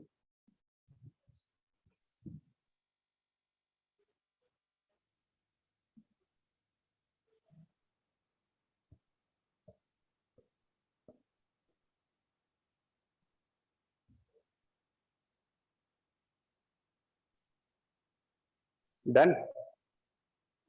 Yes, sir. Yes, sir. Okay, मतलब मैं अब आपका काम मतलब न्यूमेरिकल भी कर सकते हो, सिर्फ ये एक तरीके से रिवीजन नोट्स टाइप का है। ये इस पेज को सामने रखो और स्टार्ट हो जाओ न्यूमेरिकल करना, आपको कोई दिक्कत नहीं आएगी।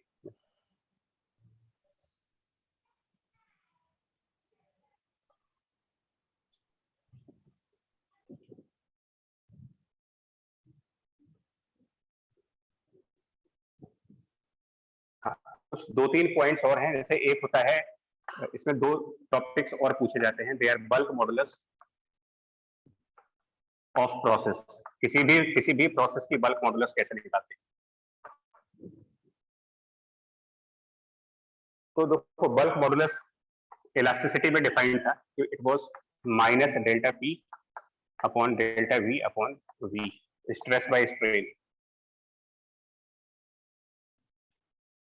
इसको अगर हम प्लस के फॉर्म में लिखें तो माइनस ये V ऊपर चला जाएगा और dP/dV। तो किसी भी प्रोसेस का बल्क मॉडुलस ऐसे निकाल लीजिए। अब मान लो आपको आइसोबारिक प्रोसेस का निकालना है, तो बल्क मॉडुलस क्या आएगा उसका। तो आइसोबारिक प्रोसेस मतलब P constant, when P is constant dP is 0, bulk modulus 0। अगर मुझे आइसोकोरिक प्रोसेस का निकालना है, that means V constant, dV 0, bulk modulus infinite. अगर मुझे आइसोथर्मल का निकालना है, आइसोथर्मल का where temperature is constant, so bulk modulus is minus V D upon dV। और मैं प्रेशर को रिप्लेस कर दूंगा, प्रेशर P को रिप्लेस कर देंगे nRT अपॉन V से, आइडियल गैस इक्वेशन।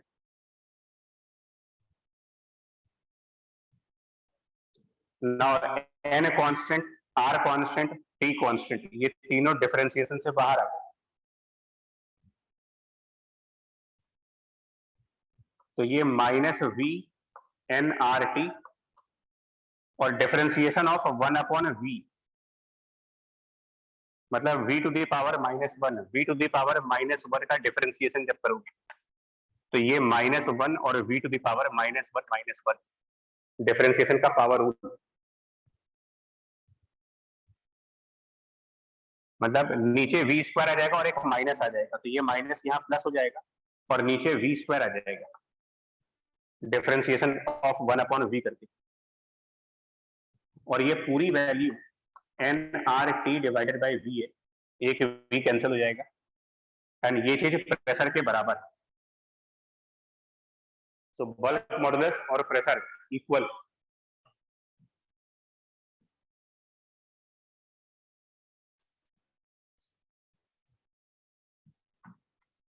अगर प्रोसेस एडियाबैटिक है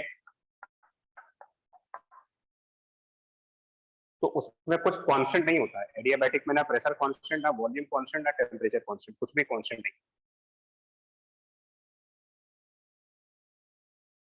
लेकिन वहां पर उसकी एक इक्वेशन होती है जो कि pressure and volume to the power gamma, वो कांस्टेंट कहते हैं। एडियाबैटिक की equation pressure into volume to the power gamma is constant.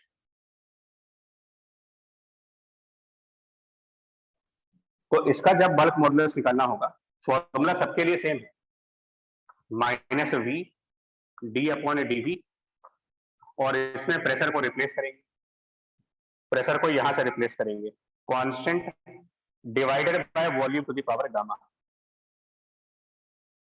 So constant उसको सी लिख रहे, divided by volume to the power gamma.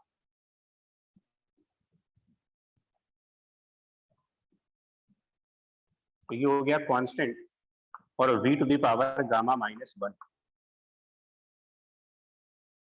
Sorry v to the power minus gamma, ये उधर जाके v to the power minus gamma. Constant बाहर आ गया, so minus v, ये कांस्टेंट बाहर, और डिफरेंशिएशन है v to the power minus gamma का, differentiation v to the power minus gamma, तो उसमें से माइनस गामा बाहर आएगा और v to the power minus gamma minus 1, differentiation का पावर रूल।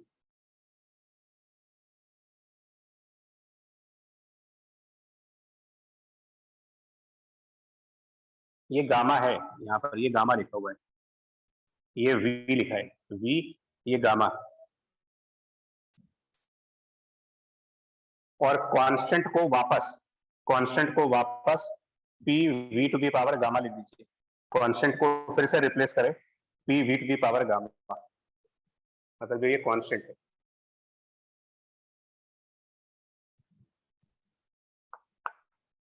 यहां पर वापस कांस्टेंट को फिर से p v to the power gamma से रिप्लेस करो, तो ये सारी कैलकुलेशन करने के बाद ये आंसर आएगा गामा इंटू पी। चेक कर लेंगे इसको पूरा। Yes, sir. ये इसका बल्क मॉडुलस हो गया। तो एक ये आर्टिकल पूछा जाता है स्कूलों में, स्पेशली ये दोनों पूछे जाते हैं बल्क मॉडुलस का, कि आइसोथर्मल के बल्क मॉडुलस और एडियाबैटिक के बल्क मॉडुलस में गामा का फर्क है। Bulk modulus of adiabatic is gamma times bulk modulus of isothermal. ये प्रूविंग मांगते हैं, प्रूव करते हैं, prove that bulk modulus is gamma times this. तो यही वाली प्रूविंग दिखा दीजिए। पहले डेफिनेशन लिख लो, ये डेफिनेशन है, उसके बाद ये दोनों प्रूविंग्स हैं, और आराम से प्रूव हो जाएगा इसमें डिफरेंशिएशन के through.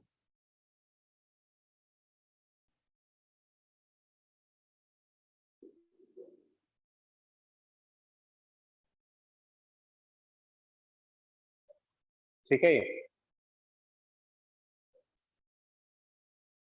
Yes, sir. Yes, sir. बाकी देखेंगे, बाकी देखें।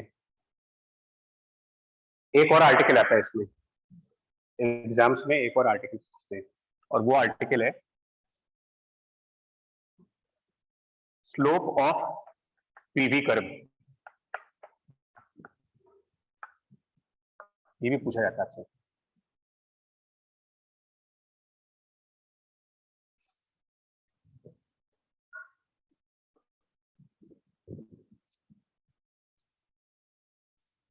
तो स्लोप ऑफ पीवी कर्व को जनरलाइज करेंगे तो it is dP by dV, calculus है।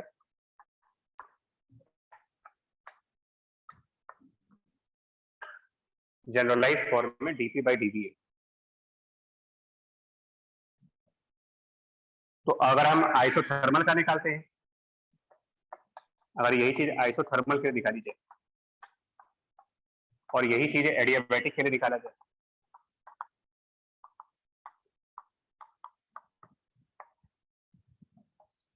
तो इसके लिए हमारा स्लोप आएगा डी बाई डी और प्रेशर पी को वापस एनआरटी अपॉन वी। ये फिर सेम चीज आएगी, एनआरटी बाहर आ जाएगा, डिफरेंशिएशन है वी टू द पावर -1 का, वो -1 और वी टू द पावर -2 बच जाएगा।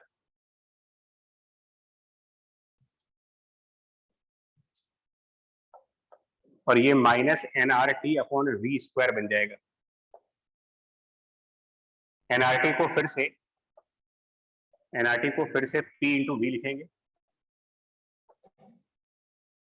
और अल्टीमेटली ये चीज minus P divided by v रहेगी, minus P upon v. Adiabatic के टाइम पर जब स्लोप निकालना होगा तो फॉर्मूला है D upon d v of pressure, तो D by d v now pressure, because adiabatic में P V to the power gamma की वैल्यू कांस्टेंट है, सो प्रेशर को लिखेंगे constant into V to the power minus gamma, फिर सब कुछ वैसे चल रही है, कांस्टेंट बाहर तो V to the power minus gamma differentiate होगा, तो ये माइनस गामा और V to the power minus gamma minus 1 differentiation के हिसाब से। कांस्टेंट को वापस PV to the power gamma कर दे,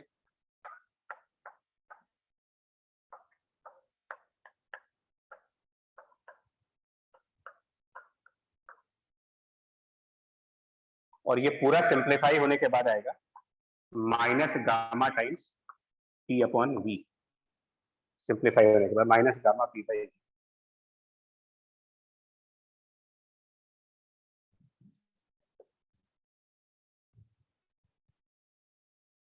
यानी एडियाबैटिक का स्लोप ऑफ एडियाबैटिक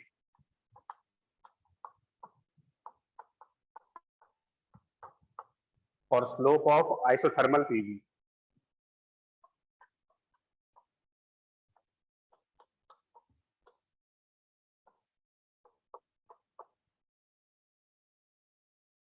में सिर्फ गामा का डिफरेंस है, मतलब अगर इसमें गामा मल्टीप्लाई कर दे तो ये चीज आ जाएगी, यानी slope of adiabatic PV is gamma times slope of isothermal PV. तो ये भी एक प्रॉब्लम होता है, ये भी न्यूमेरिकल पूछा जाता है, ये भी एक डेरिवेशन है, ये प्रूफ करने को आता है।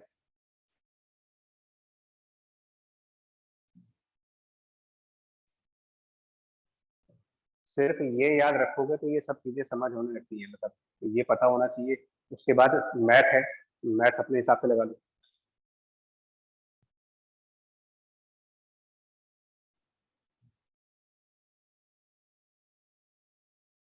अब इसका मतलब क्या है, देखो ये ग्राफ कैसे बनते हैं, अगर प्रेशर वॉल्यूम के ग्राफ निकालने हो आपको,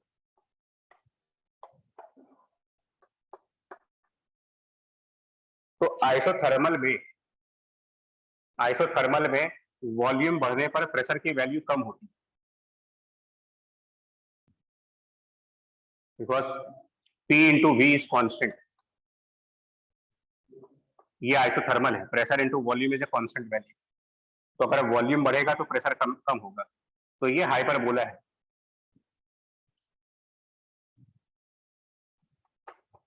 ये आइसोथर्मल है, और अगर आप एडियाबैटिक में ग्राफ लोगे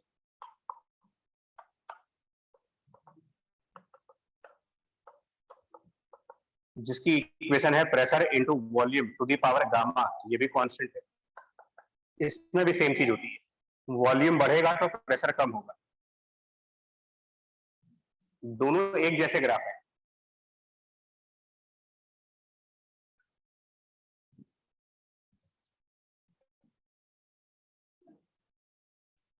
अब ये जो स्लोप वाला टॉपिक है ना, ये बेसिकली इसलिए यूज होता है कि अगर ये दोनों ग्राफ एक साथ बने हो, मतलब मैं यहां पर दो ग्राफ बनाऊं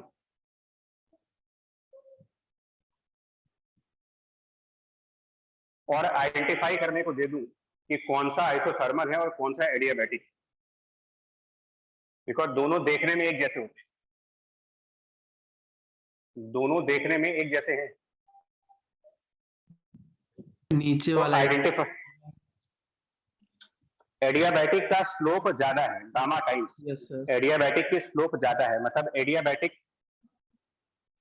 की स्टीपनेस ज्यादा होती है, स्टीपनेस मतलब जिसमें ज्यादा स्टीपनेस होती है,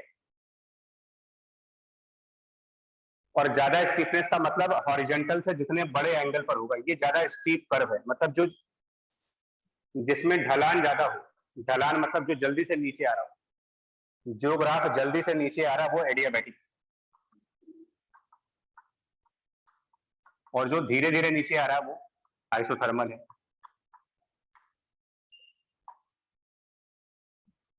more steep curve adiabatic, less steep curve isothermal.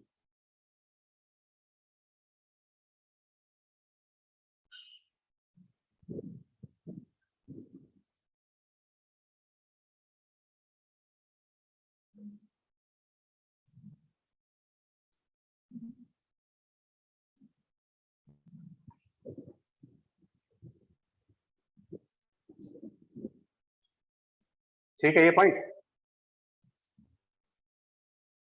Yes sir.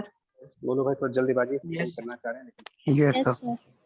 चलिए, 2 ये हो गए, मतलब थोड़ा सा आपके स्कूल रिलेटेड है, ध्यान रखना, इनमें से 100% आएगा।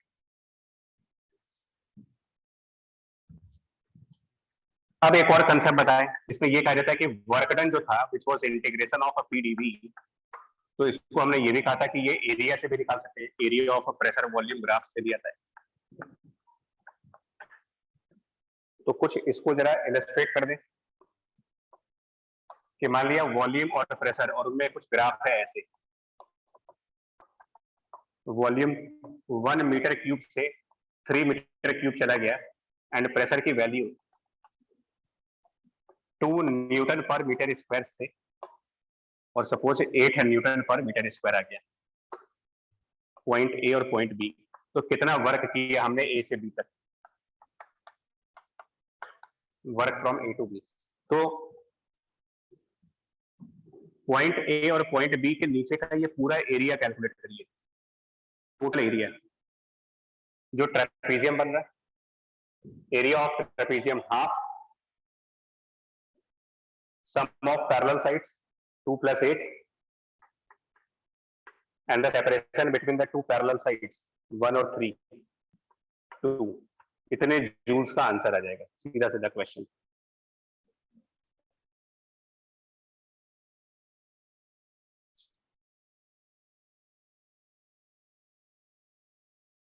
ठीक है, मैं कुछ एग्जांपल दे रहा हूं थोड़ा सा, ताकि जो कुछ पढ़ा है वो प्रॉपर हो जाए।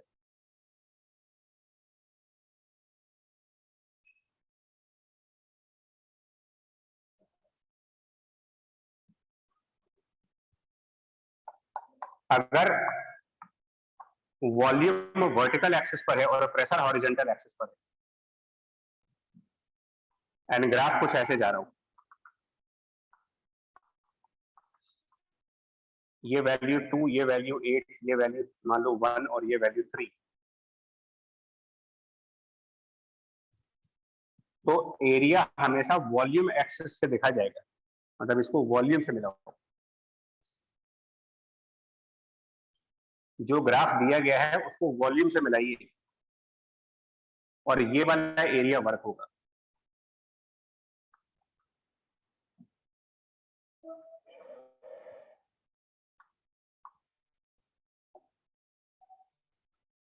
आगे हम छोड़ दें यार, एरिया अपने आप निकाल लेंगे आप लोग।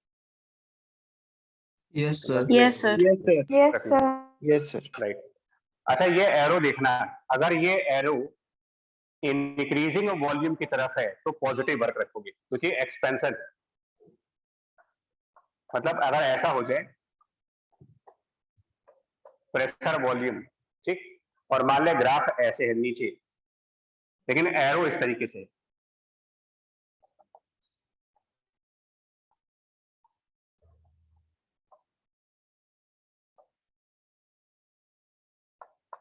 तो ये एरो बताता है डायरेक्शन ऑफ प्रोसेस को।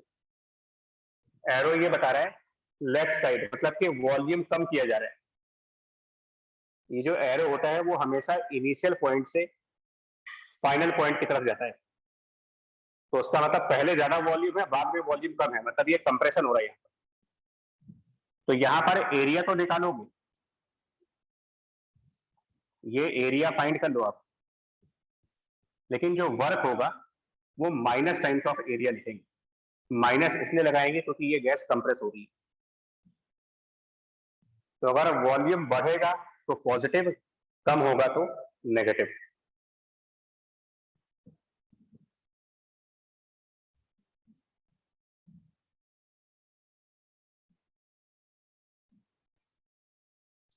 मूव कर रहे हैं यार, इससे आगे बढ़ रहे हैं। Yes sir. Yes sir. Yes, sir. ठीक है, तो ये सब होते जा रहे हैं धीरे धीरे। अब आप कुछ न्यूमेरिकल भी लगाओगे ना, खाली पढ़ने से तो कुछ होगा नहीं।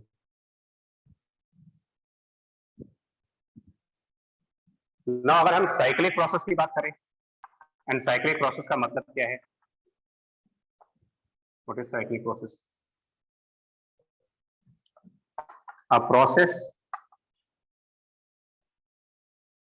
which is combination of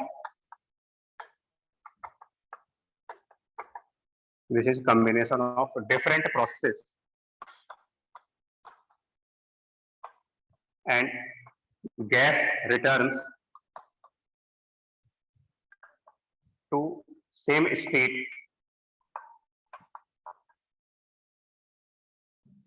का मतलब इनिशियल स्टेट।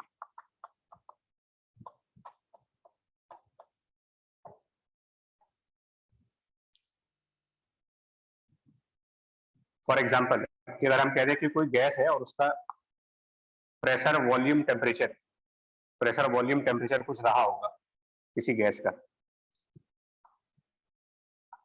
और वो PVT है मान लीजिए, प्रेशर वॉल्यूम टेम्परेचर।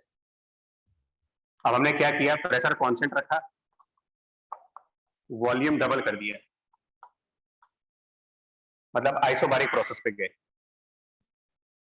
हमने आइसोबारिक प्रोसेस किया और उसमें उसके वॉल्यूम को डबल कर दिया, दैट मींस कि उसका वॉल्यूम बढ़ा करके 2V कर लिया।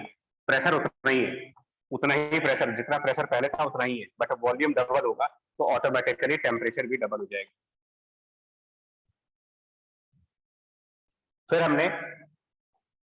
फिर हमने इसके वॉल्यूम को मेंटेन किया, कांस्टेंट वॉल्यूम किया, और प्रेशर को डबल कर दिया यहां पर। यानी कि अब हमने आइसोकोरिक प्रोसेस किया।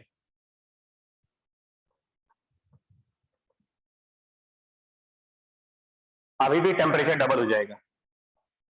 तो अब ऑलरेडी 2V था और वो मेंटेन कर लिया, कांस्टेंट कर लिया, प्रेशर P से डबल करके 2P कर दिया, तो टेम्परेचर 2T से डबल होकर के 4T हो जाएगा।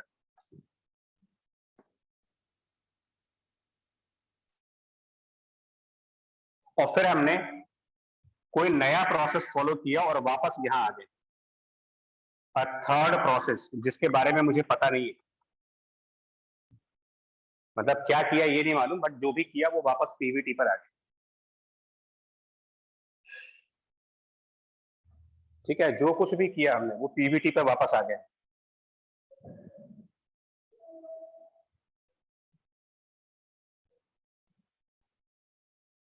मे बी प्रेशर को हाफ किया और साथ में वॉल्यूम भी हाफ कर दिया, तो टेम्परेचर ऑटोमेटिकली वापस हो जाएगा।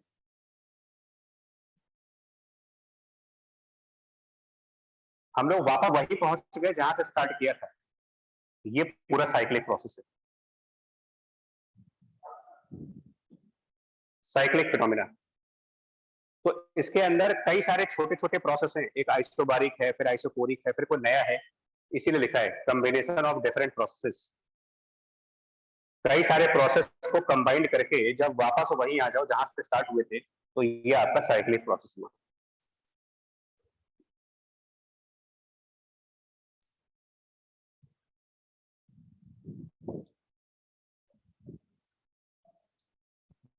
अब इसमें हो सकता है कि पहले वाले प्रोसेस में जो पहला प्रोसेस किया, फिर दूसरा प्रोसेस किया, ये सब डिफरेंट नेचर के हैं, एक में प्रेशर कांस्टेंट, एक में वॉल्यूम कांस्टेंट, में भी किसी में टेम्परेचर कांस्टेंट हो, कुछ भी, बट अल्टीमेटली आप वहीं पर आ गए जहां पर थे।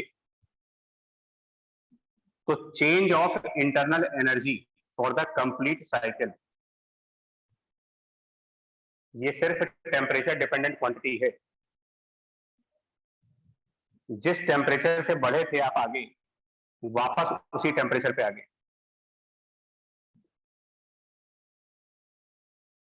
Delta U 0।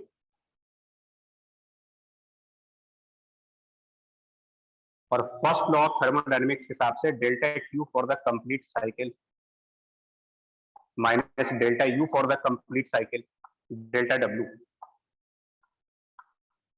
ये चीज 0 आनी चाहिए, मतलब कि ये दोनों बराबर है, डेल्टा क्यू साइकिल बराबर डेल्टा डब्ल्यू साइकिल। क्या मतलब है देखो बताते हैं।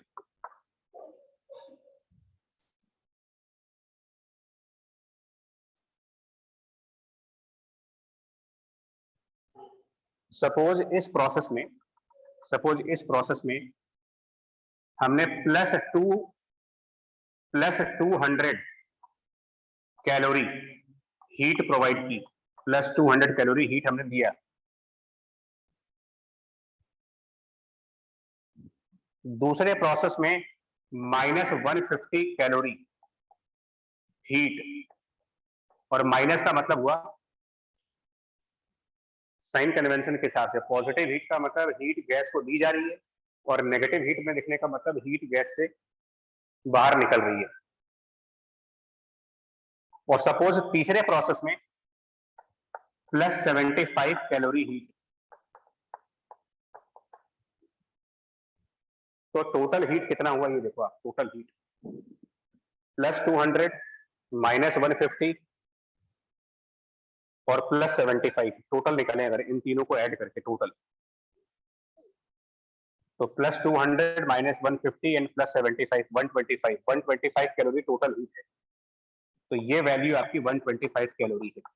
इसका मतलब टोटल वर्क, यहाँ का वर्क, यहाँ का वर्क और यहाँ का वर्क तीनों मिला करके, मतलब अगर यहाँ पर डेल्टा W1 वर्क है, यहाँ डेल्टा W2 वर्क है और यहाँ डेल्टा W3, तो तीनों के वर्क का समेशन वो डेल्टा W साइकिल है।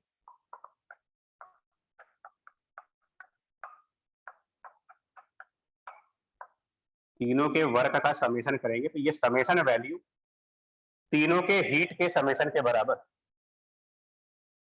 125 कैलोरी।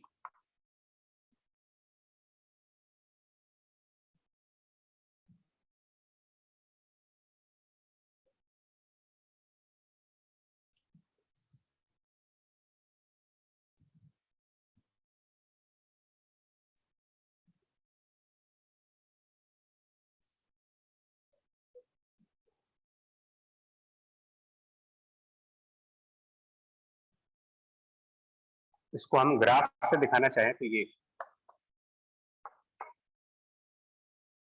सपोज पॉइंट ए से पॉइंट बी पर गए, पॉइंट बी से हम मान लो पॉइंट सी पर गए, और पॉइंट सी से वापस पॉइंट ए पर आए। ये साइक्लिक प्रोसेस है।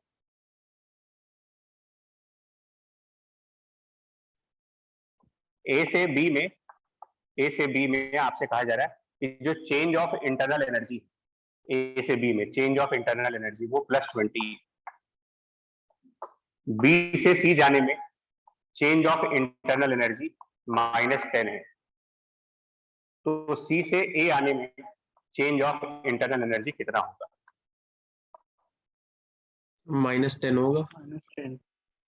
क्योंकि डेल्टा यू पूरे साइकिल का 0 आना चाहिए। मतलब अलग अलग प्रोसेस में डेल्टा यू हो सकता है, यहाँ पर डेल्टा यू मतलब डेल्टा यू ए से बी तक, डेल्टा यू बी से सी तक का, डेल्टा यू सी से ए तक का, ये टोटल 0 आना चाहिए ऑलवेज। तो बाकी दो पता है, तीसरा वाला निकाल सकते हो कितना आएगा। साथ में अगर ये भी कहा जाए कि जो ए से बी है उसका हीट, ए से बी, इसका डेल्टा क्यू +20 है कैलोरी में, बी टू सी का डेल्टा क्यू +10 कैलोरी, मान लो ये कहा जाए, और सी टू ए का डेल्टा क्यू पता नहीं कितना है, निकालना है।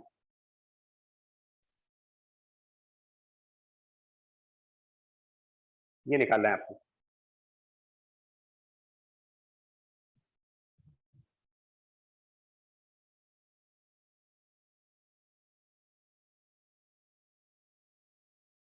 और यहां पर वैल्यूज मेंशन है, मतलब यहाँ पर ये सब वैल्यूज दी गई है, लाइक ये 2 है, ये सपोज 6 है, लेट्स से ये 8 है। ए पॉइंट के करस्पॉन्डिंग प्रेशर की वैल्यू दी गई है 4, इसके करस्पॉन्डिंग प्रेशर की वैल्यू मान लो 12। तो इससे क्या कर सकते हो ना, अगर ये वैल्यूज दी जाए हमें प्रेशर एक्सिस पर और वॉल्यूम एक्सिस की वैल्यूज दी जाएंगी, और ये वाला कंसेप्ट लगाएं अगर,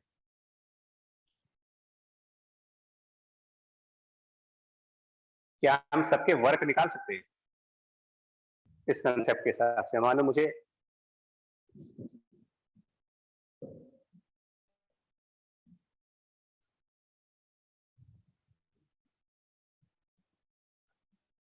रुको, एक मिनट रुको, आराम से बताते हैं लास्ट। जैसे मान लो ये लिखा हो,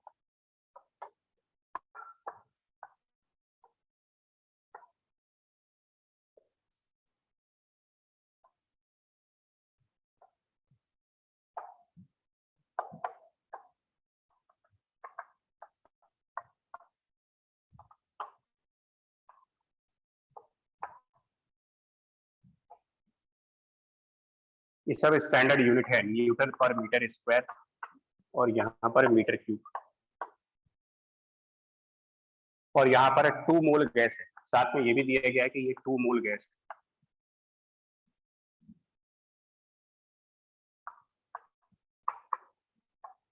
अब ध्यान से देखना मैं जो कहने जा रहा हूँ, वर्क, डेल्टा यू और हीट, आप एक एक करके बताओ, AB में कितना होगा, BC में कितना होगा और CA में कितना होगा। तो जब AB में जाएंगे ना, तो हमको A से B तक के नीचे का पूरा एरिया चाहिए, ये पूरा एरिया, टोटल एरिया जो लाइन AB के नीचे, लाइन AB के नीचे का टोटल एरिया, हाँ 2 + 10 और 4 और 8 का डिफरेंस 4। B से C जब जाएंगे तो B से C वॉल्यूम कांस्टेंट है, चेंज नहीं हो रहा वॉल्यूम, वॉल्यूम चेंज ना होने पर प्रेशर वर्क डन 0 आएगा। C to A, तो CA के नीचे वाला एरिया 16 CA, इसके नीचे का ये वाला एरिया 8 हो जाएगा। वो 2 × 4 रेक्टेंगल है, लेकिन ये माइनस में होगा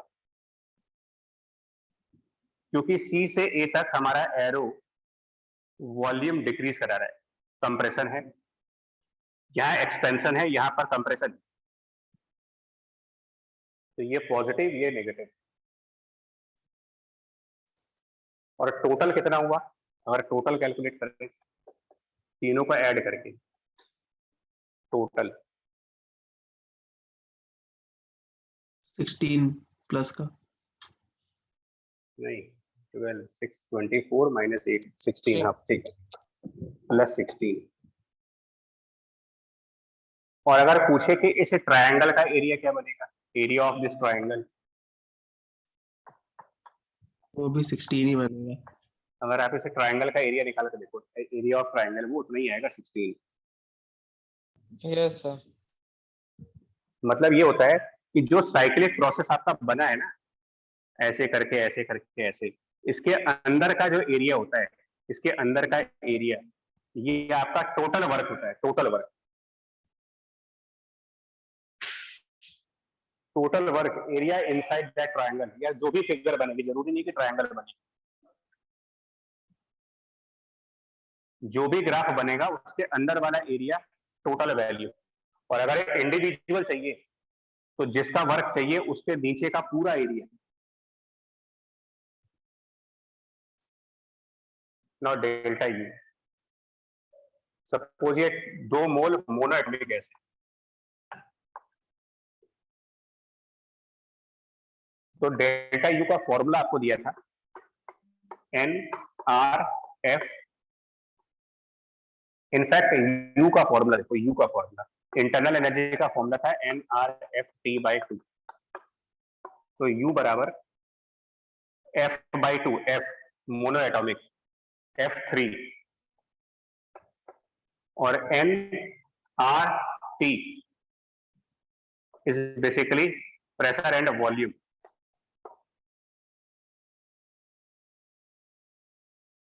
तो इस हिसाब से इंटरनल एनर्जी पॉइंट ए पर कितना है, इंटरनल एनर्जी पॉइंट बी पर कितना है और इंटरनल एनर्जी पॉइंट सी पर कितना है.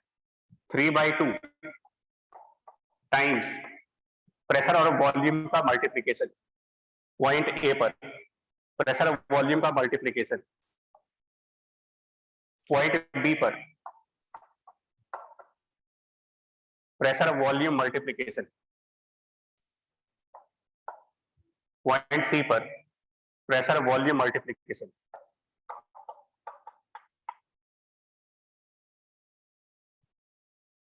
तो ए से बी में डेल्टा यू कितना हुआ, तो ए से बी गए और डेल्टा यू निकालना है.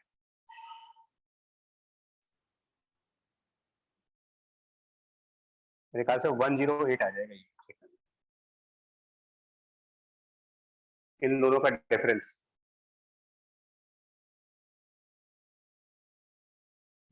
बी से सी जाने में इन दोनों का डिफरेंस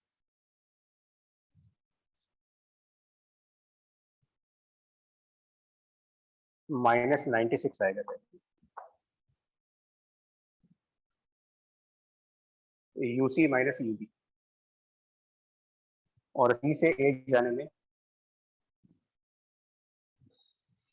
ए वाले में से सी वाले को माइनस करेंगे, ए माइनस सी, -12. आप टोटल देख लो, 0 आ जाएगा. माना डेल्टा यू टोटल 0 आता है और डेल्टा क्यू वर्क और हीट को ऐड करके डेल्टा क्यू आता है, फर्स्ट लॉ ऑफ थर्मोडायनेमिक्स. तो इन दोनों को ऐड करो, इसको और इसको ऐड कर लो, डेल्टा क्यू आ जाएगा. 24 और 108, 132, 0 और -96 और -8 और -12, -20, और इनका टोटल वैल्यू भी +16 ही आएगा.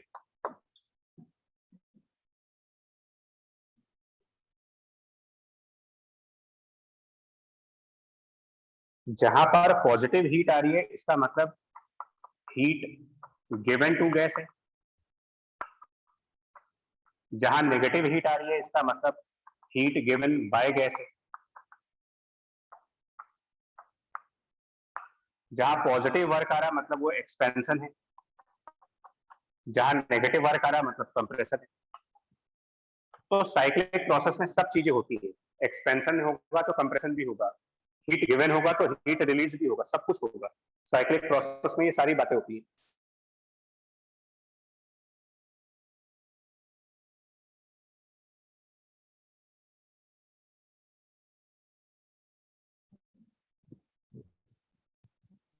तो यहाँ क्वेश्चन में नंबर ऑफ मोल्स लेने की तो जरूरत ही नहीं.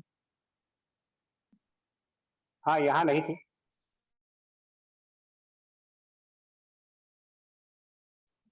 तो यहाँ तक हो गया आपका. देखो प्रोसेस मैंने कंप्लीट कर दिया, फर्स्ट लॉ ऑफ थर्मोडायनेमिक्स पूरा हो चुका है, लेकिन अब काफी टाइम हो गया तो और नहीं पढ़ा पाएंगे अभी. अब आपको वो बचा है स्कूल लेवल के हिसाब से कारण, वो क्या बोलते हैं उसको, सेकंड लॉ.